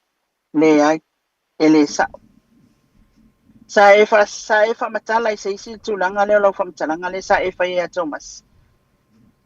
E se se. Sa e whamatala I se isi tangata o lau whamatalanga le whaia Thomas. E se se. O te le whamatala I se. E ai se isi teimi na lua te tala noa I ma Thomas. I le tūlanga lea. Le ai. Le ai. Na e whailoa mai, I le taimi mua o le taimi lea, o le tau tēnu no fo ele mo analisa, e sao. Sao le taimi lea le whai whamtalanga lea. Matau o ese mai loa le mo analisa, matau o loa I Arlene Hotel. Ia. Nan mafuanga ko wayalin. O tele o mautinoa pe ai sea. Na remove ai mātou mai mo analisa. O ai na remove ina auto mai mo analisa. O whaata malama na watu malona san, malona atali. Ma ese mai mātou mai mo analisa. Ia. Mātou olo le mātou nofo ya lin. Malitala whaata malama. Mātou te nofo lei o le uma watu e whaawau suenga. O ese mai whaata malama ma ai watu loi le isipo. Ia leo. Whai mātou suenga. O ai leo na watu. O tupai, salale, e liu, ma e lia. O atu lo leo, alu atu lo tupai whai atu o te sau I fafo. Whapea atu Mateo, ma Sam. I le isi ta avale lea, e o atu aiva I tele. I le mea lea sa tu poe whalawlavi. Kaba leo whai tupai e, lau te o ilo aiva I tele el sin. Ia. E wa maka suenga leo e mai tau mai le tupunga o mea. Ia. Wa maka suenga leo. Matou ese mai loi vai tele sa o le mena la vea il ta vali. Oi matou ese mai lo matou sa o le vai tele mena la vea il ta vali. Tau nu u I vai tele. O mai loi fa fo e lia ma e liu salale matupa fa sino le mea nga maku wai. Le mele la vea mai o mai fa fo ma sa me fa sino pong wale mele nga maku wai. Uma lo fe so I mai lo tupa I fa mai matou te o ese atu wai o Sam. E fa mai Sam. E vakua uma ke o se taxi il fa calma lo la fa calma isi vai. Ei. E fa iku pai. E fa iku pai. E ke le kom fanga ko ave Marie. E te le tem fanga to ave Marie. Marie le la ave e mato. Ya onaloi na ave lo le wa mato le mato wolo ma leo pikila akole hotel. O te le to no foi le hotel. Tan la Marie. Ia. Pikilo le lo ato mato wolo le mtu pa I mala to timi le ofisa I mata utu. Tau nu ulo le ofisa. Pai lo to pa I lana tim. Po fese mea o te no fuai. E fe mai e lia. E alu ma avea ulo na fale ula. Ya sai sautala I vaenga le mta. Sai mile na mato fa sanga I ai loa. Masalale. Maleo. Mafai aloa su enga wa ule mata upu. Besiringia iloa. Sa siringia o salali. O le alo wa afianga ile mata upu le nei. O tali atia salali. Walau na wo o mai nei. O tele iloa ina masemea. E fatatau le mata upu. Siri me salali. O le alo wa afianga. Lalo wa afianga le mata upu lea. Sa utali e le mafua anga na usawai. Na luatu si vai sa vai fai mai ole a mauala unga luenga. Su ela ia wa o salalim fesili mai pe sa o fa matalanga na fai ato masiba e nifa. O tali atu salali. Ele ai ele sa. Su ela va o salali o fai atu lava ai. O fa matalanga uma ia na o fai leo. O talana na fai mai ai Sam masiba leo ia mi na ia Marie. E nifa mato masi. Lena fai ana whamatalanga. O mana whaila o whamatalanga tango loa salale toi au maila o whamatalanga o te whaita wai. Ia whapea mai lo leo Marie. O le whamatalanga po le statements lea na o whaia ia salale. O le whamatalanga moni ale na. Whamatalanga moni ale na. Whela le mea na e aloi e no fwoi na wai alu ese mai alin. Na avea we e lia mana no fwoi lo na a inga I fale ula. O ai e lia. O e lia o le tei o lo tamai tapu ele. Na alula e no foi, sa o le no foi. O aina tau no foi fale ula. O le tina o e lia, o le tau luo e lia, ma le tau fine o e lia. E fia tau fine o e lia sa tau no fo. E tau alua. O le ale umi sa e no foi ya e lia. Ele I umina o no foi ya e lia. Ia, te fasile atu le mele sa tau o ai, le mele na tu puel fala blave. Warin koe ko pekle lo ia koe alu lo ia te fo itu am te singia. No mai e leo o fea sa ia Sam. Wa lewa e fai mai wa fai e tupa ia Sam. O foi lo i ngā la mako o ma Marie. Nia e fai mai. Sang o fo Sam mai e liu kong piki apul kai mire ngau ese mai ai. Ai ngā lu ese ia Sam ngā ele I o mai ma leo. Ia. Ia na ino fo ia e lia malo na a inga o fea o a fea na e alu ese ai, o fea na e alu ese e nofo ai. Ngofo ia e lia, en koe alu ese mai fale ula, ma o nofo loi lo tua ngane isi usenga. O lo toa le ingoa, na o nofo ai ai o le vavea o so ai, na stona ai. Mai lo tua ngane, o te toi fo i sawa i lo tamama lo tina. Ia o walo i sawa i o nofo ai, o te le i toi fo i mai upod. Ai o le aso na so ai na wawo i sawa i.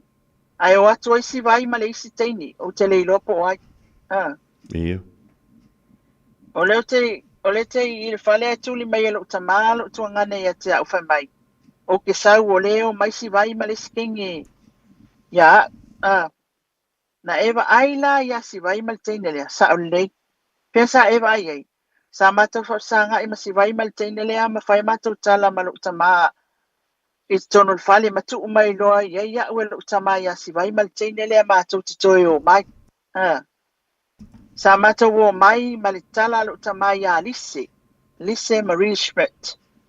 Ma le tala lo utama ia Lise. A tau nu umai i nei.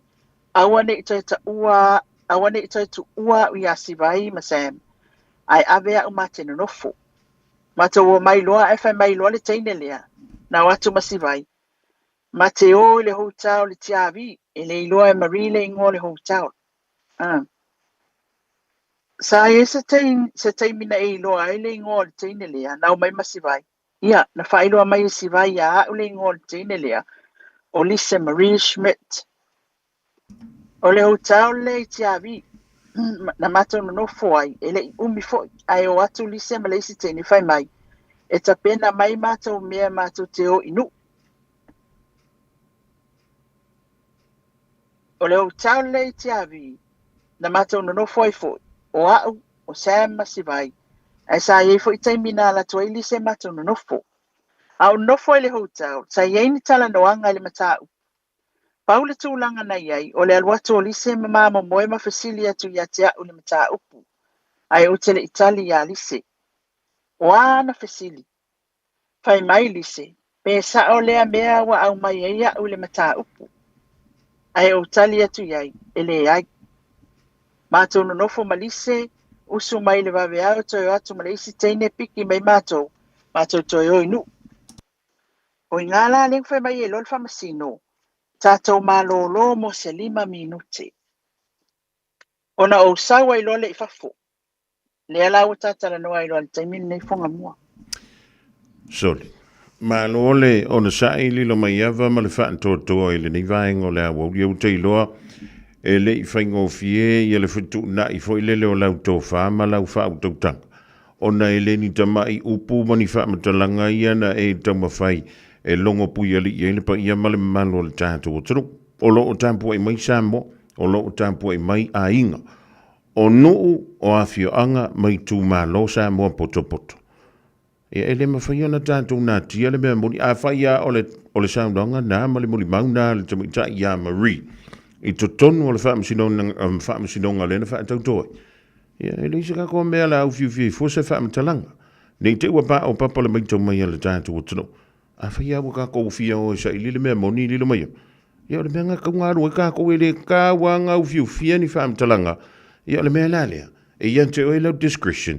E tau fia i le wha leo tele o lau TV le tumutumu e o le whanau tono le whale ni vaenga o le fiafi. Awai e la ma le mea na e te tau ona e maanga whangafa iai. O e la tangata whanongolongo ma o e la tangata maita. A whai nei tuti tono le tāwale ma le whanau le vaenga o le fiafi. Ki lano. Awai le mawhai ma uang ka fiofi. Ia longo winga ka fiofi lilo mai ava. Ia le whai tau mawhai ta ua fwoi lele ta o fil wha mtalang. Ai langa tauna. Wili sa au le i fia mai. O le tasile atu langa i le whamasinonga whanga mua. Tasile atu langa i le whamasinonga whanga mua. Ia sa o le ona e li potia le whamasinonga. Ia sa o le awane e whaiani tala se. Mai lai le awala mai o lau fesili.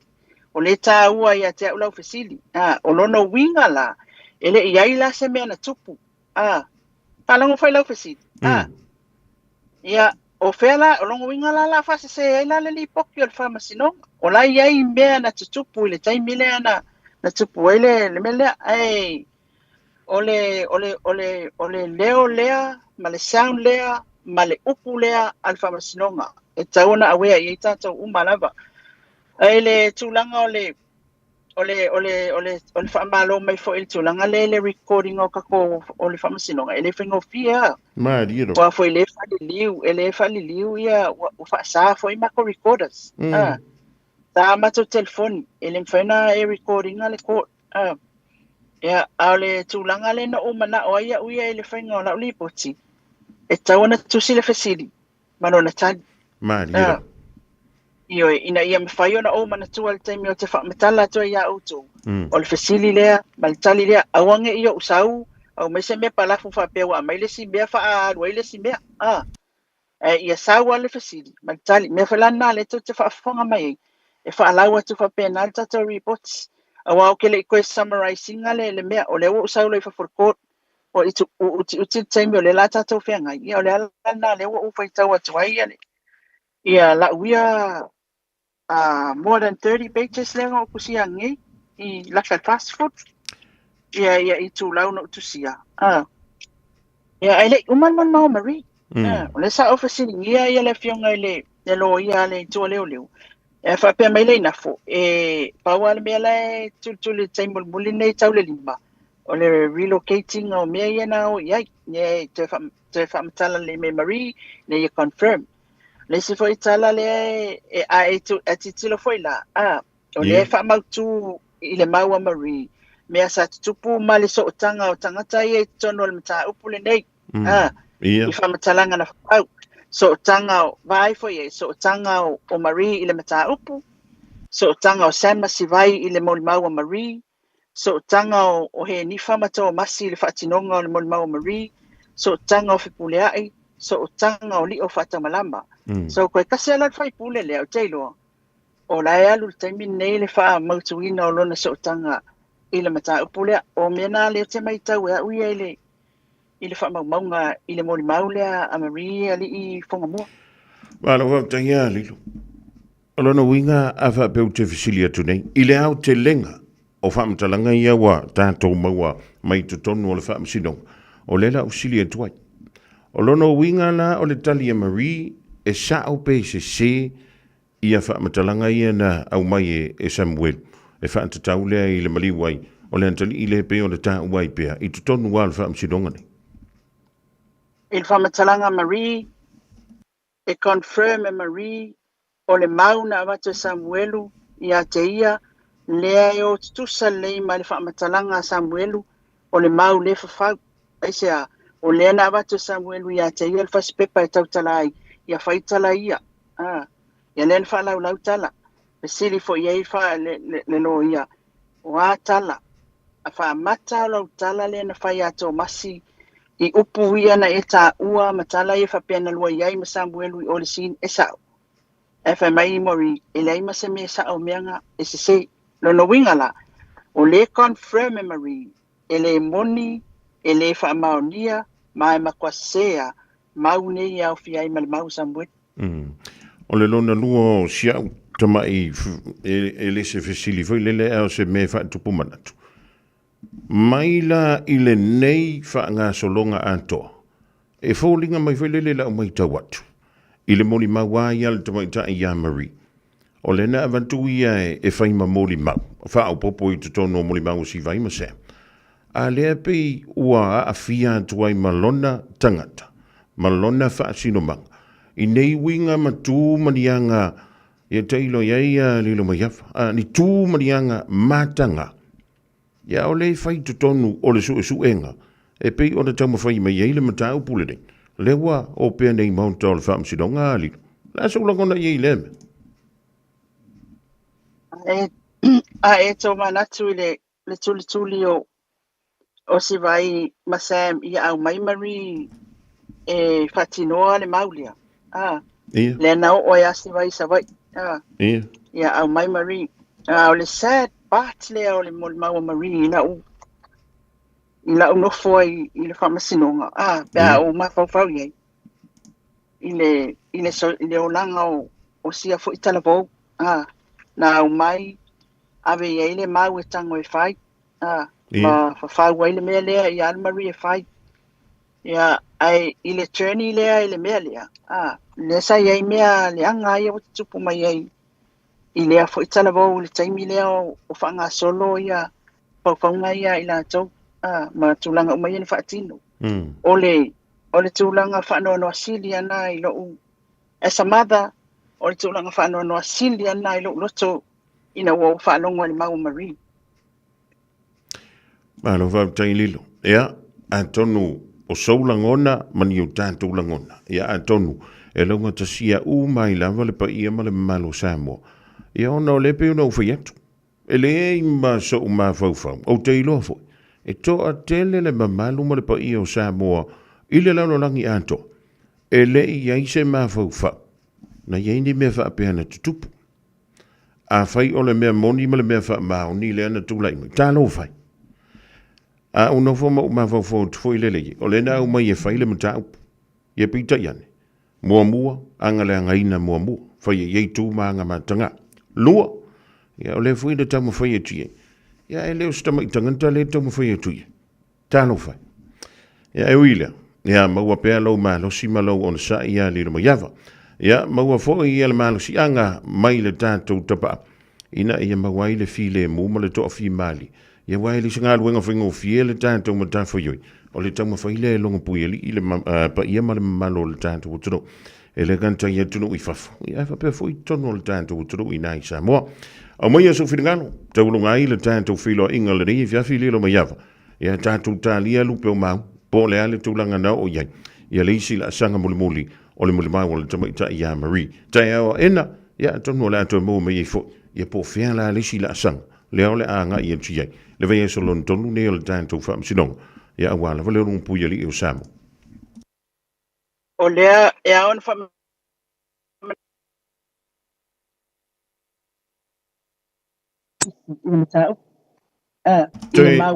toi sound mai li lo le na tang mo tu le titi ava mo mo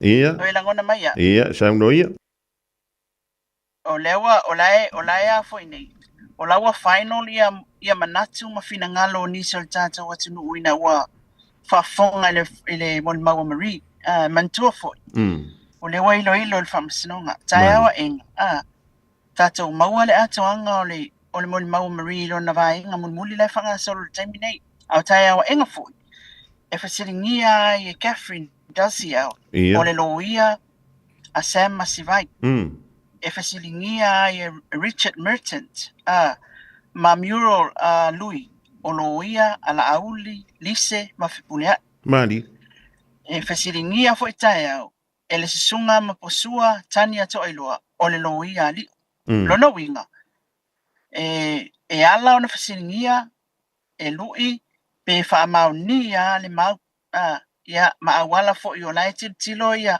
loia defense e ono iai ia mea tawai ona fasiringia ia le maulea Marie wa mai lunga famasnonga ai o le maule na Marie le watata whafonga i sa mo matata whaalongolongo iai maua se atoanga o le nei foi moli mau i le tai au i le tato update mo tai au ia i le tūlanga foi le baenga muli ia mawhanga solo atuai i Colossia Defense o le ase tūlanga o le ai ia pe malosi pea le taltonunga o Marie malona i loa i mea na tutupu e sa ona na mau lea watu ina atu i le whamasinonga whonga mo.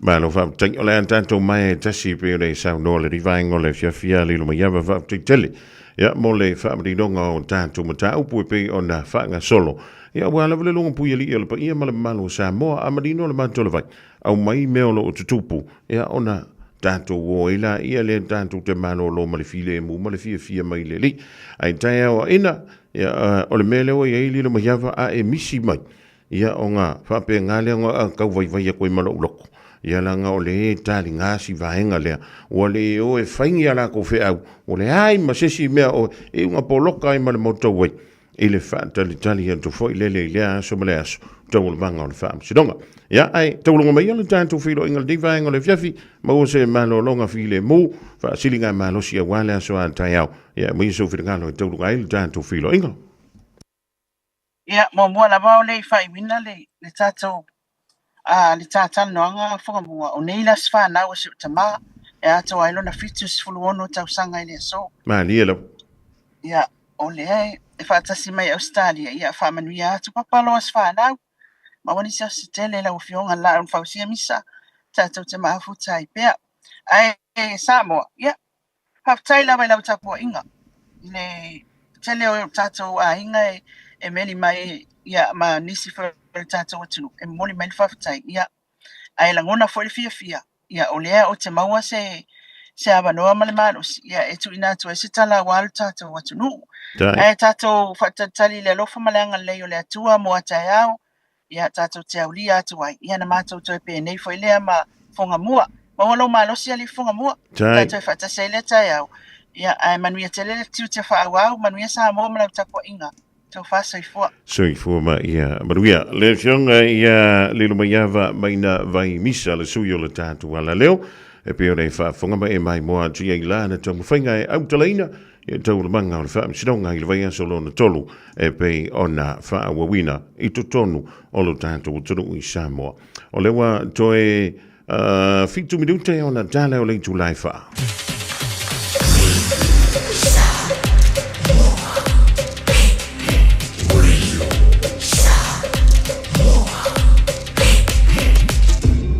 Moi tu, amo.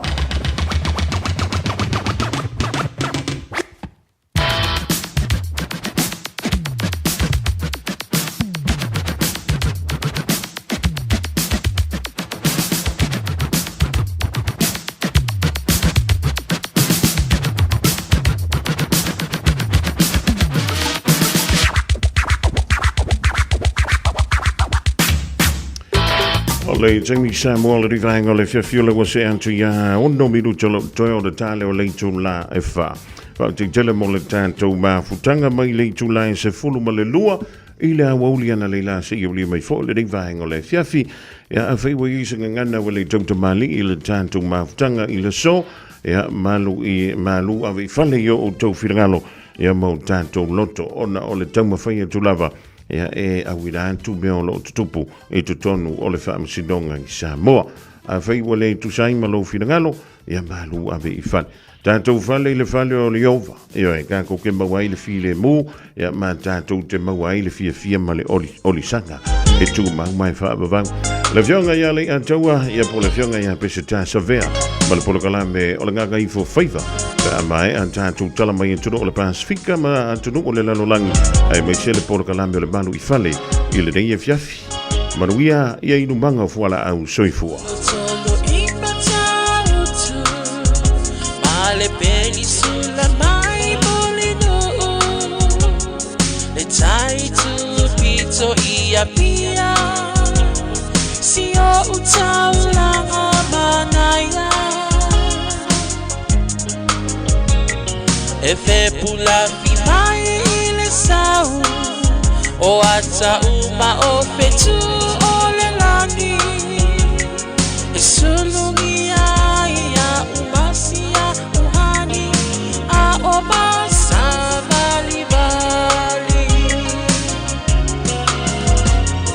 le pasina se Yesu solo ia Samoa no atulu se I fai mafia fianga ie mama atene matama olo sisi vai ma pepese matata la tutulele a oma